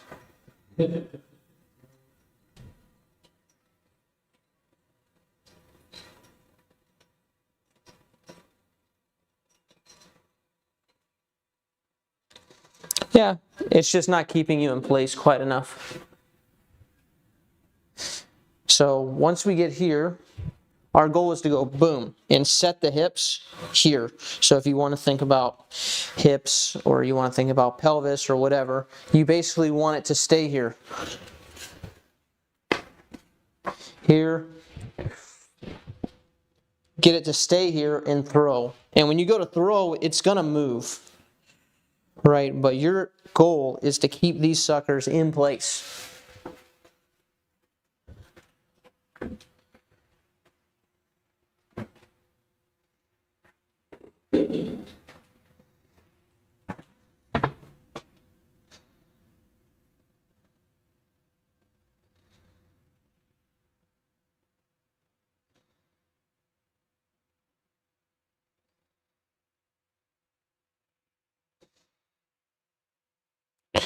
Right, someone's asking about.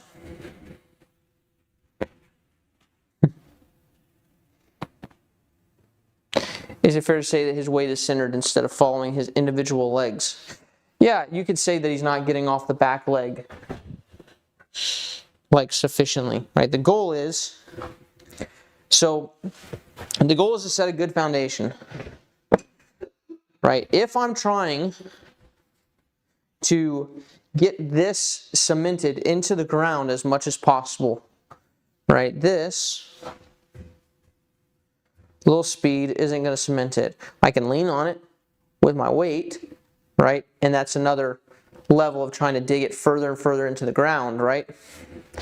But I've got to get everything here, and I've got to go boom, and I've got to be intent on putting this thing forward and digging it in. And the further I want to throw, the further that thing's got to be staked in the ground. Right? Right? And you don't have this intent of stake it, leave it. Right now it's just slowly going through the leg instead of I need to stop, I need to brace. I need to go boom, and it doesn't move, and the hand moves, right? And any movement that it does happens by itself. Do the legs not add anything to the throw? Or they do, but talking about them isn't helpful. Just let them add power naturally. Yeah, it stays. The legs' job is the job of the, like wheels on a catapult. It's like they need to stop so that this thing can throw very heavy objects. Right? Better if you like stake them in. Right? And the heavier the rock, the deeper the stake's got to go. So you're just kind of slow getting off this backside. Right, and you're kind of pushing off the left and pushing over to the right, and now they like slowly, it's like boom, and now you're kind of rolling through, and the hip just kind of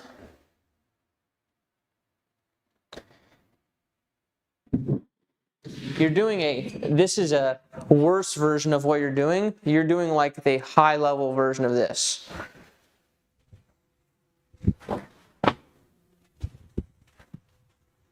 Right, this is no pressure on the front foot. And this is why a bunch of amateurs go past the tee pad, right? Because they're going spinny, spinny, right? And then you see pros, they go, this sucker staked in the ground. Yeah, I consistently threw off my back foot for probably a year. Yeah, there's some like residuals, and you just have to work to get totally to the front leg before your right arm starts moving. And then the further you want to throw, the more you have to do that. Like, if you watch the video where I'm going like max distance, there's a reason I'm not going past my front foot, is because I'm like, plant it in the ground. And I like went too far on the other side, like didn't have enough to go past the brace. But you kind of have to go there first. You have to go stop, don't move, set a foundation, and then you can ease up on it.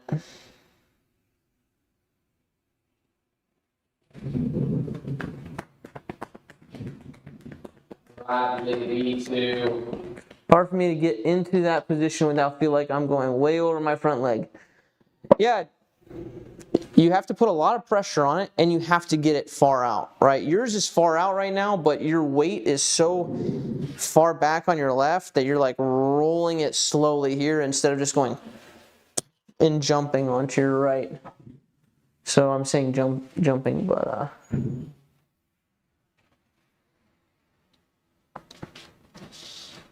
yeah. It's mostly just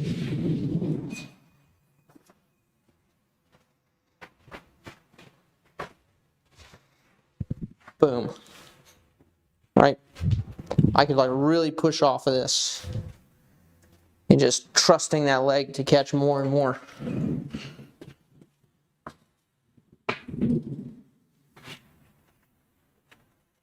Sorry, I wish I had some like revelatory do this drill sequence, but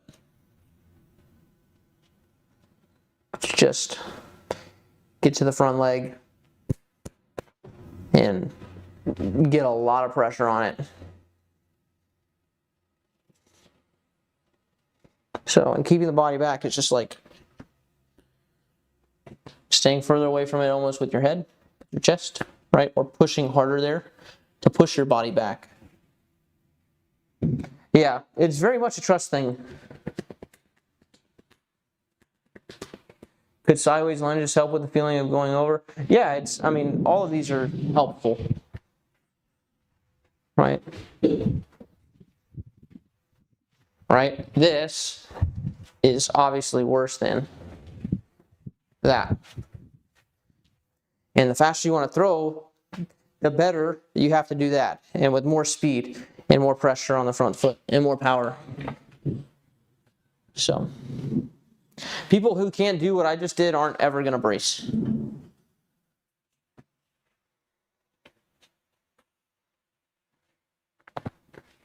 Who did you say was next? Friday.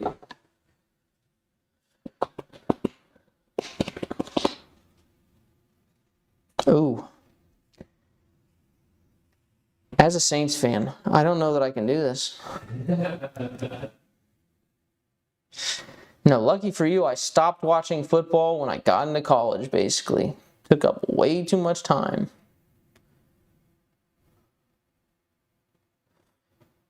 Yeah, so back shoulder here.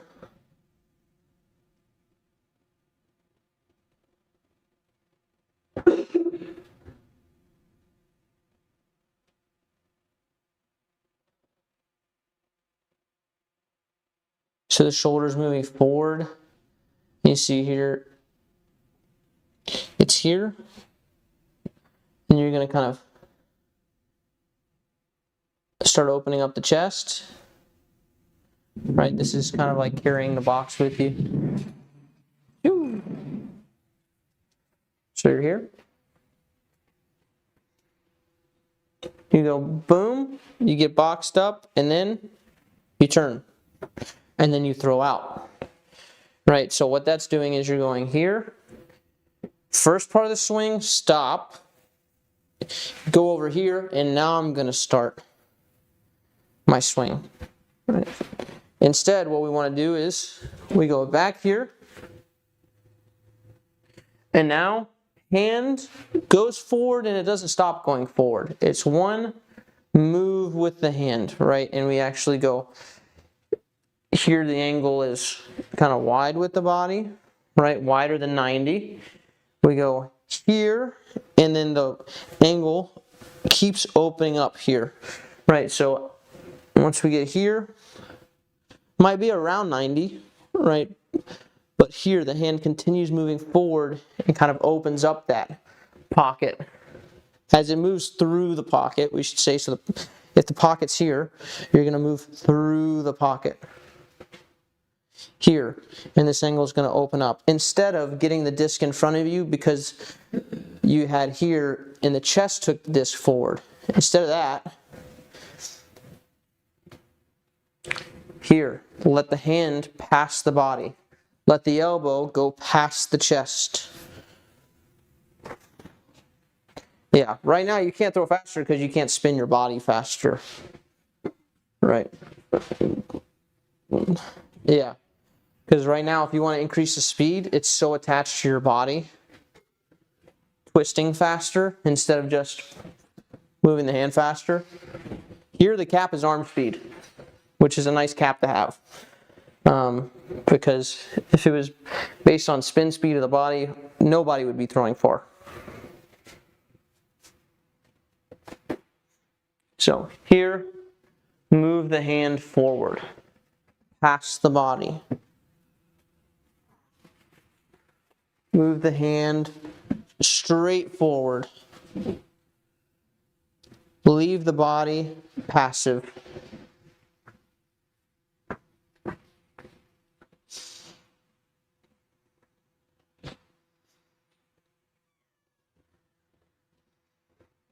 Dakota's leaving. Bye, Dakota. I guess he's dropping off orders Yes. that people. Yeah, good. Yeah. Guess he's trying to make sure those go out before tomorrow. Right, that's the change there. Instead of going to a twist with the body to get the disc forward, it's just move your hand forward. And you go from uncurled back here to curled and through.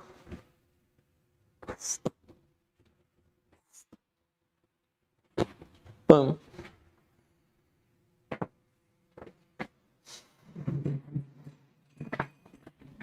If you saw Dakota, you might just be a ninja too.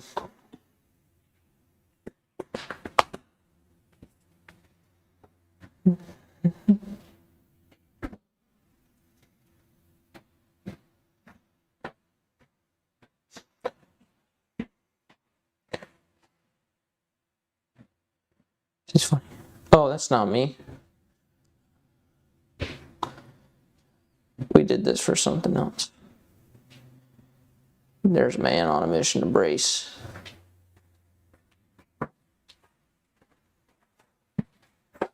He's letting mere mortals witness him. Occasionally, you have to let the people know you're still alive. He has to walk at 1/100th of his normal speed. See my final hole. Here, the body's still going a little bit too much, but. Hand. Peace. Yeah. I'm not a model of good form, but it's getting better. I'm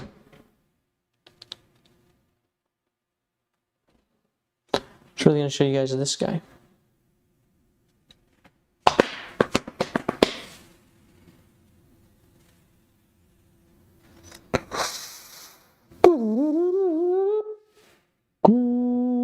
Here, hand going past the body very fast. And it keeps moving. Look at how much faster it goes than the rest of the body, especially like here. Doof, doof, doof, doof. And now he's like, okay, the rest of the body can catch up now. Rah! The foot spinning, the right foot or the left foot? Because some people do that differently. Some people, their lead foot pivots on the way. Some pivot then, some pivot after. Depends on mobility.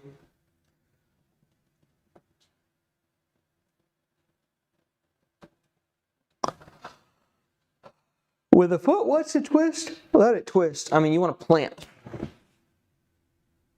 Am I pulling through early or is my timing good? Well, you're not necessarily pulling through a whole bunch. Yeah, you need to focus on stopping everything else and then seeing the hand first. I don't know why. Oh, well, actually, I do know why. It's mostly the hair. But he reminded me of that kid off a Never-Ending Story.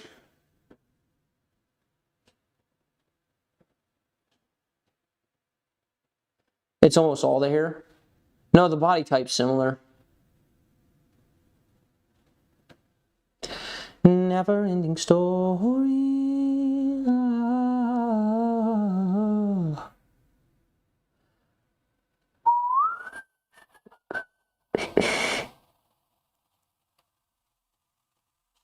Similar, but I think that this over rotation is probably being forced because of how much stagger you have. Right, you're probably trying to throw into the net here, and your body's set up to throw like more over here. So in order to get to that line, you have to over rotate a bit.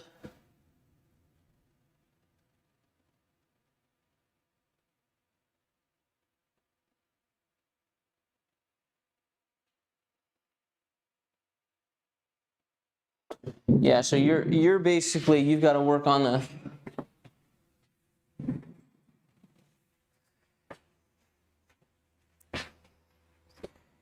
so if I'm throwing at the like door or light or something, let's say I'm throwing at the light over there.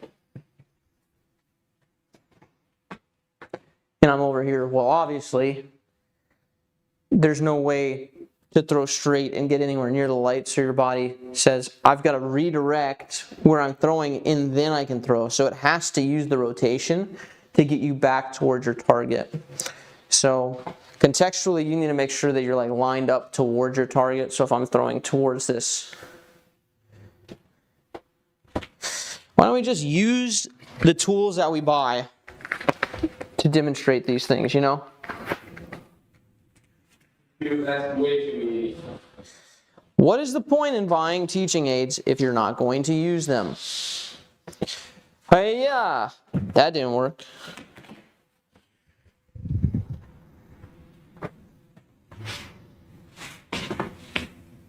Right, but if I'm throwing here, I understand it's curved a little bit. You guys are gonna have to live with that. Okay, no, you're not. I got you. Choop.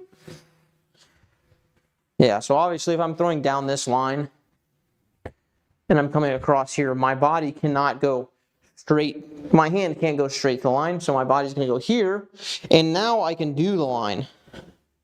I have to just give up like half my swing, and I have to over rotate, but now my body can hit the line, which means I'm not gonna hit the tree, which your body likes. So yeah. So contextually, you'll wanna walk up more straight. And getting a line or something like this, finding something you can use as a line like this, like perhaps that water hose that's on the ground is perfect, will help you kind of see here. And now you can just move the disc down the line, forward, let it get curled up and go through the pocket. There.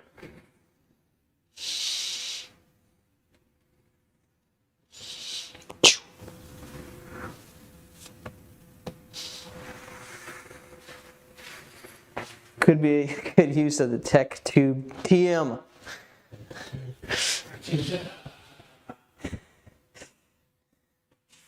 Yeah, is it that you or is it like an umlaut? Got it. Plant on the line? Somewhere around the line. The main thing is like your hand's gonna travel the line. by itself. And then let that kind of dictate how your body moves. Obviously, if I keep my chest totally back here, I would hit myself, so it really behooves my chest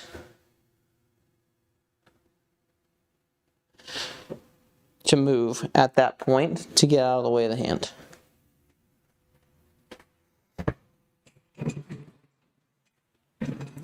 So the most important part of that line visual is walk up parallel with the line and move your hand over the line, basically.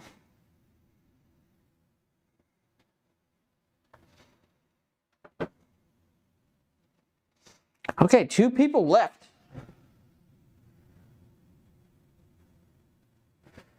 Are either of them here? I don't think so. Jurgen G? Or Wendell?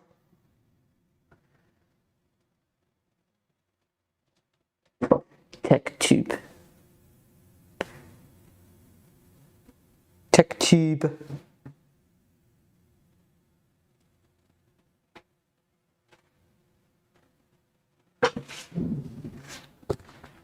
Okay, next, Mikey, we're gonna do Junior Jin J. Are you sure? Yeah. Okay. Don't want to get it wrong. If it's the other guy, then he's just gonna have to wait. So we just need timestamp, basically.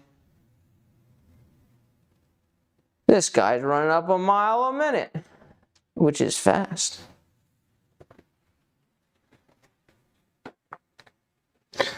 I am speed.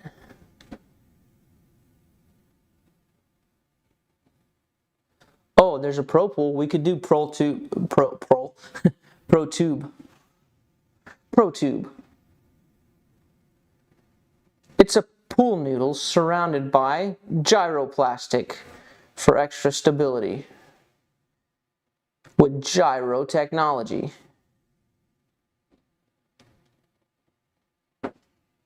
Yeah, very spinny. If you guys can't tell, the most common problem is spinniness. I guess at some point we make a video on that. Although we kind of just recorded one. Except we don't have it titled the #1 problem AMs deal with.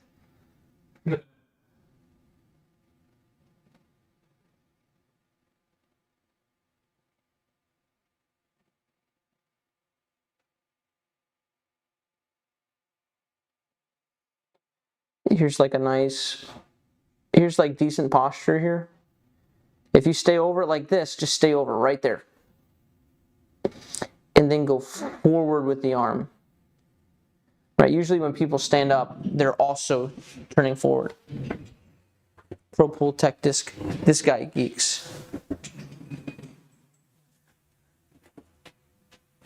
So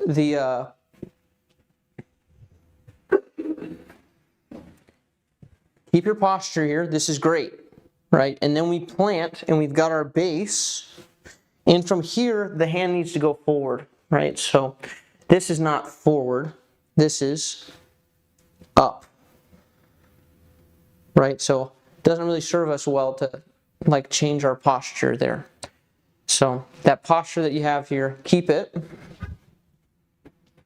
Plant, and now from here, your hand goes forward. Forward.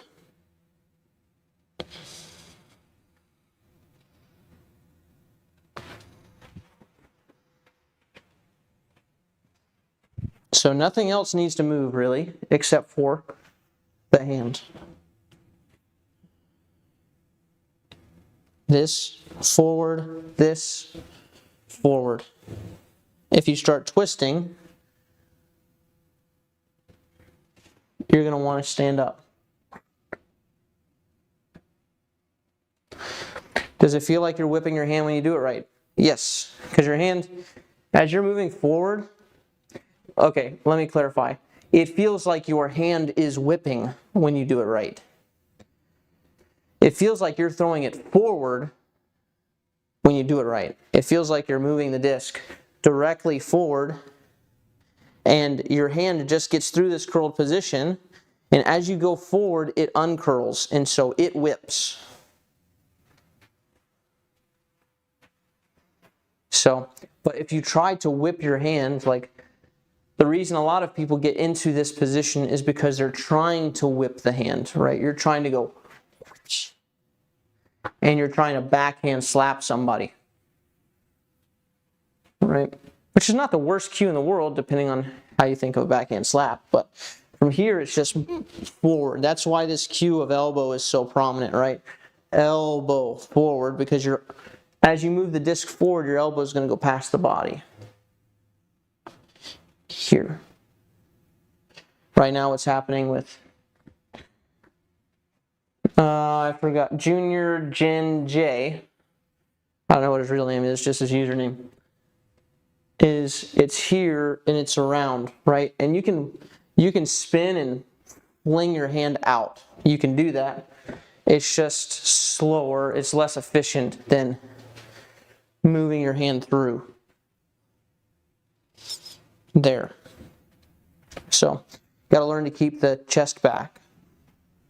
So here's option 1. That's whipping the hand out. That's very spinny. That's me trying to go pop the hand out. And that is me whipping my hand out, which, to be fair, it's not the worst speed in the world. But eventually, to get pro level form, you want to go forward. And then it really rips out your hand.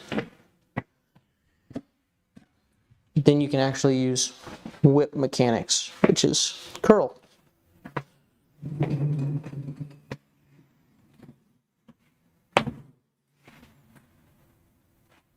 And I'll show him, just like I showed the other people with the same problem. A visual of Wiggins. Courtesy of Coach Chris Taylor. Check him out on Instagram. He posts lots of super cool stuff. Hand, hand, hand.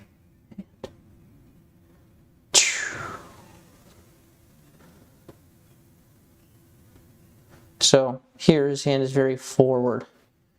The arm bends, gets curled up.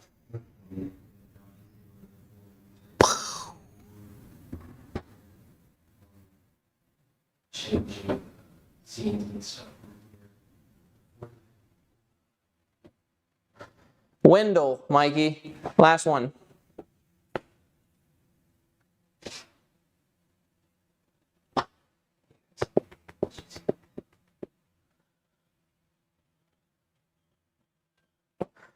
Wendell. Crumb.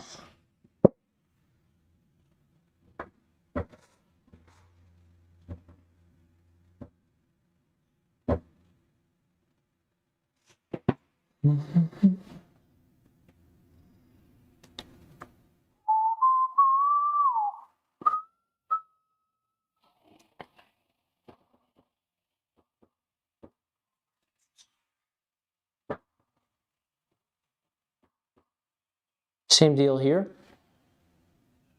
Box into the back shoulder, rotate shoulders forward, whip the hand out.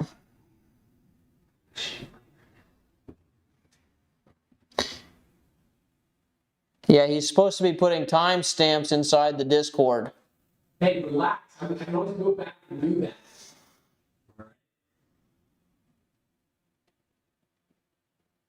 Or they can be like normal people who just scroll to it when they see their video up. It's easy.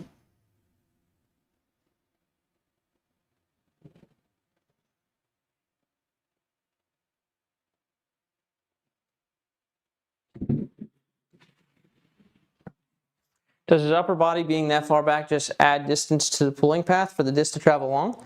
That was for the tip video you showed. Fun fact, someone said, do we have Wiggins tech disc numbers? Do they go that high? The first model of tech disc actually, he broke. So then they had to Wiggins proof it. Yeah, it's like once you throw the thing past 80, it broke. So now it can get his numbers. But yeah. So yeah, the upper body lengthens the path, right? So the goal is to get a long path to accelerate. So that's what the goal of the upper body is it creates space, gives you room to accelerate your hand. And since you have a longer space, it's easier to accelerate your hand faster. It doesn't mean you will, it just means it's easier to move faster with a longer path than if you have this amount of swing. It's like Wiggins, you only give him this amount to swing, he's not throwing at 80, right? It's because he has a longer path that he has more time, right? Some people, you give them twice as long a path as Wiggins, they're never throwing anywhere near as far as he is. That would be me. But yeah. All right, so same thing here. You guys are going to hear it again today. Yeah, I really need to make a video on this because it probably is the number one problem. But from back here, we don't want to go here and just have our hand meet our left side and meet our left pec, and then we kind of carry them both together and now pop the hand out, and now we're kind of at this 90, right? I used to think this years ago. You'll notice if you ever look for the box drill, if any of you remember that drill, I took that off the playlist like probably 2 years ago or something. So instead what we want to do is go back here, and the move that we're looking for is this, that the hand is free to pass the body. This is the move that most amateurs are missing. Horizontal abduction. Right here, move the hand forward.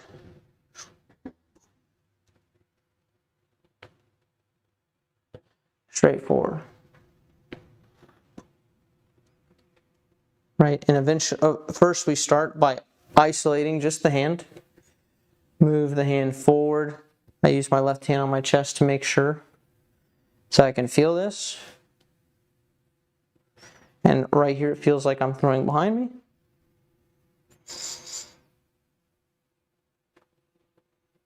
And then you actually throw at some point.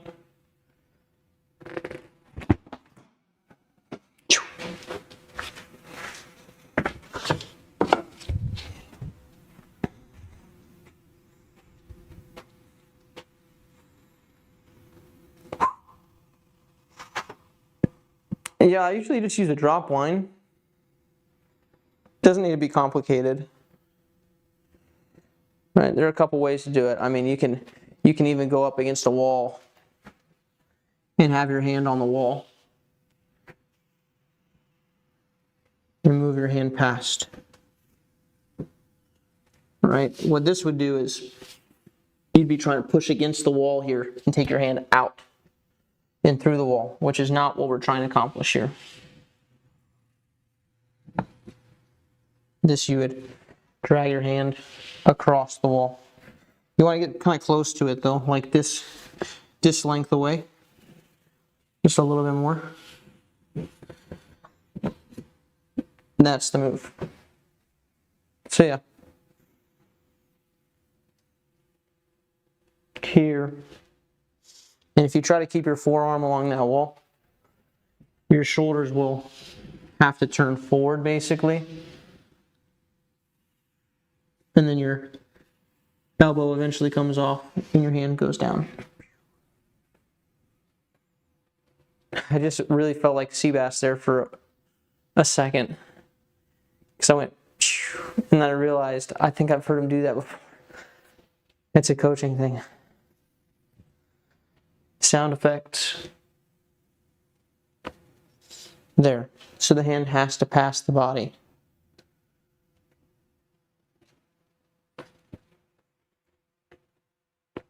And then eventually you get to the point where, okay, I'm not trying to keep the body back. I'm not isolating just the hand, but now I'm going to let the body go as it wants, which means somewhere around here, the body wants to move forward a little bit to let the disc pass, but it all happens so naturally and in transit. So here, and if you like freeze frame me at the hit, it's going to be about here, where my chest is a little bit open. Is it the comeback of breaking down the door with the elbow? Yeah, it kind of is. It's a little bit, you know. I kind of dogged on that in the beginning, but I understand now. Personally, I think it's better to think about moving the disc forward and the hand forward, because if you go here first, sometimes what I see people do is like they get here and now the elbow has to kind of change what it's doing.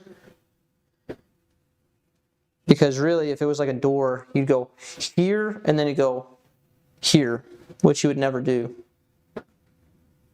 So I just like moving the hand forward because it does that the whole time. Yeah, more cues is good. Yeah, it's good to try a couple things.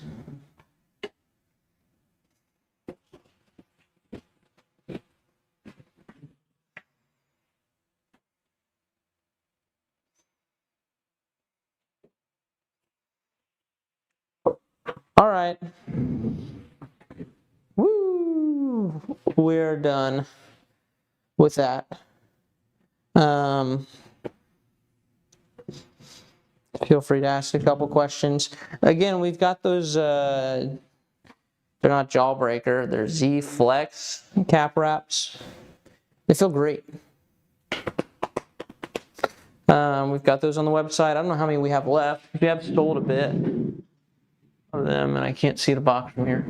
But yeah, we got those. We got pre-orders for the other stuff. If you guys are looking, we'd appreciate the look into our store. Just a peek.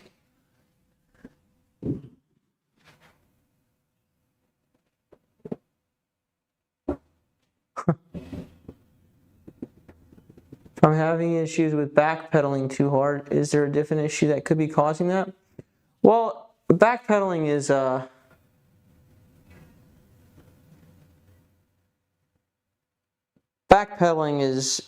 an issue because it deals with balance.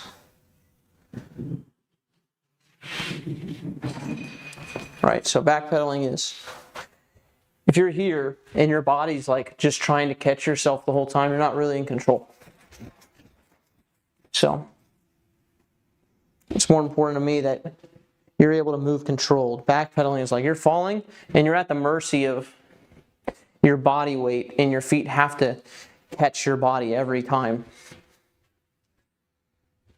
So, yeah. Walking around with like a weight is nice. I'm totally in control every step, in between every step.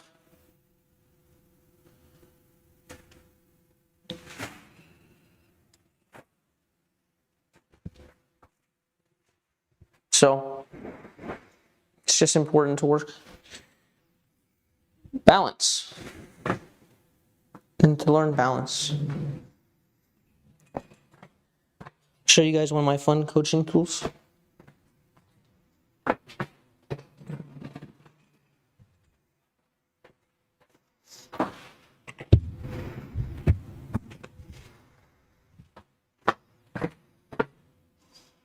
I should do this way first. Woo!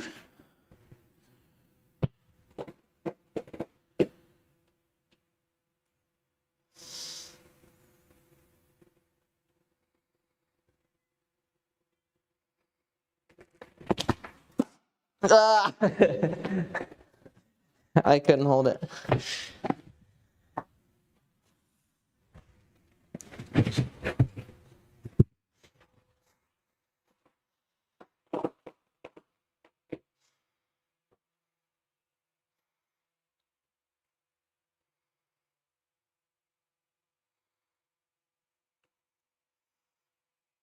This way is obviously harder. Just, come on now. You can find it. You can do it. Lower center of mass.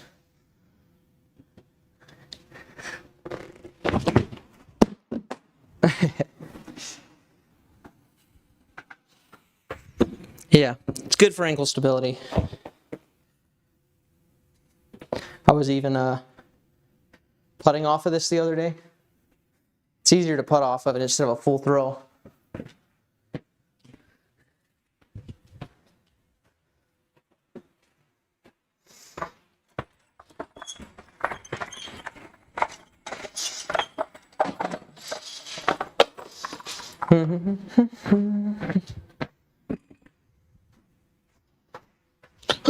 Yeah.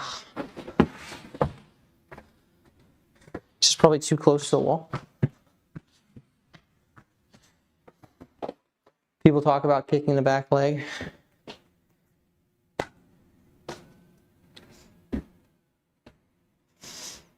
It's just a matter of balance.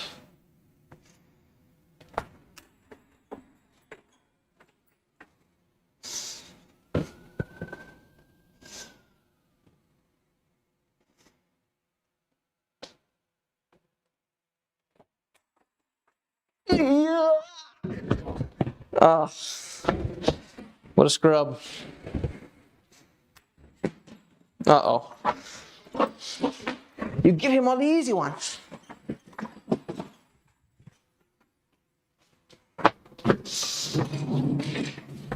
This is just fun. I think probably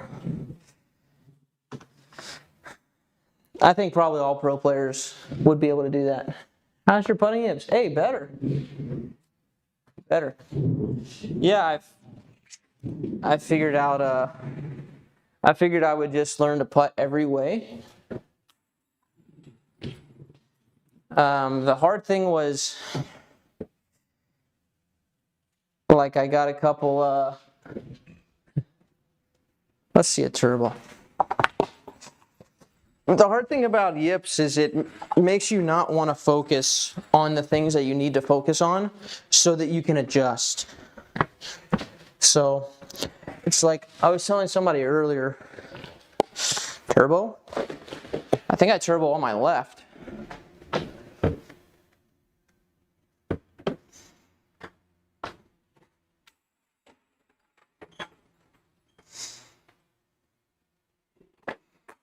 Oh, just high. Too much loft. The first one I made. The second one, I missed the first one. I mean, I made it in the basket, but I missed, like low. So.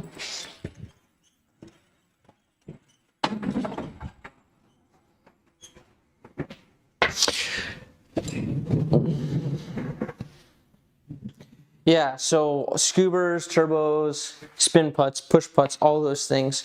We've got the MVP sound barrier on there. But yeah, the thing with the yips is like I literally could not feel that I was keeping my hand closed. And everybody's like, I don't know, finish your hand pull. And it's like there's stuff so far, like so mechanically messed up that it's like I was kind of convincing I kept thinking that, like, I just can't feel it. I can't feel it. I can't feel it. And what I discovered was, it's not that I can't feel it. I had this realization, is like, I could change basically anything you asked me to change right away. And so I thought, why is that different with putts? And it's like, is it? It's like, no, I'm actually really good at feeling my body movements. So it's like, why did I think I couldn't do it there?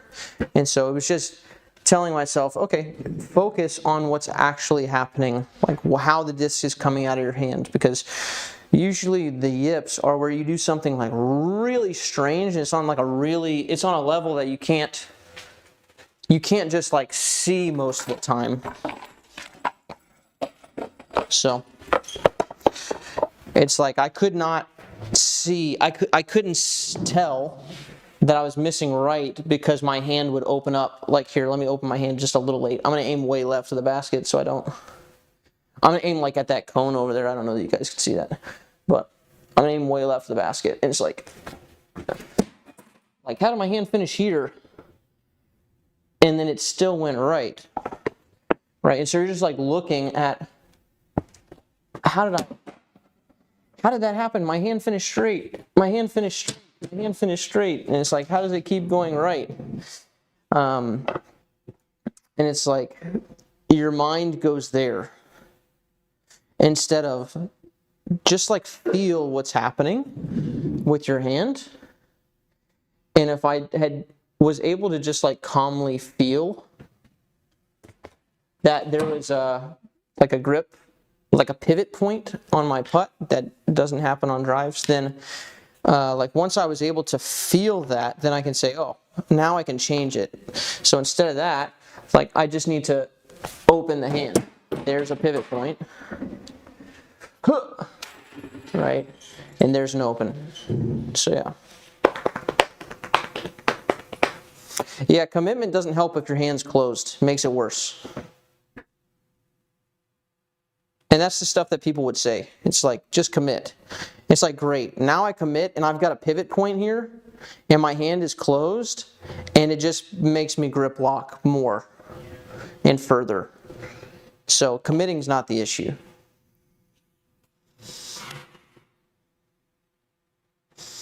Like when your hand literally doesn't open up, it's not a commitment issue. But you have to be able to feel like, oh, of course it's ripping right. It's like whipping around my finger. I don't want that. Do I want that in a putt? I don't know. Well, maybe I don't. Let's not do that. Let's open the hand. So yeah. Oh, committing was to you. Right.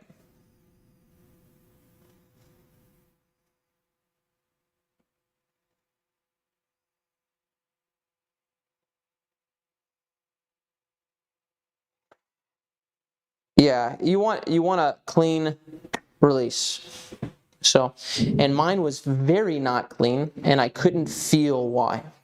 But until I stopped looking at what should be happening with mechanics, what should be happening? It's like, no, actually feel what is currently happening. And if it pivots, not a problem as long as you can feel it. And now you can adjust and you can open up. And if it goes early, you can feel, oh, I opened up way too early. Things slipped out of my hand. So yeah. Anyways. All right. You ready to shut this thing down, Eagle? Yeah. All right.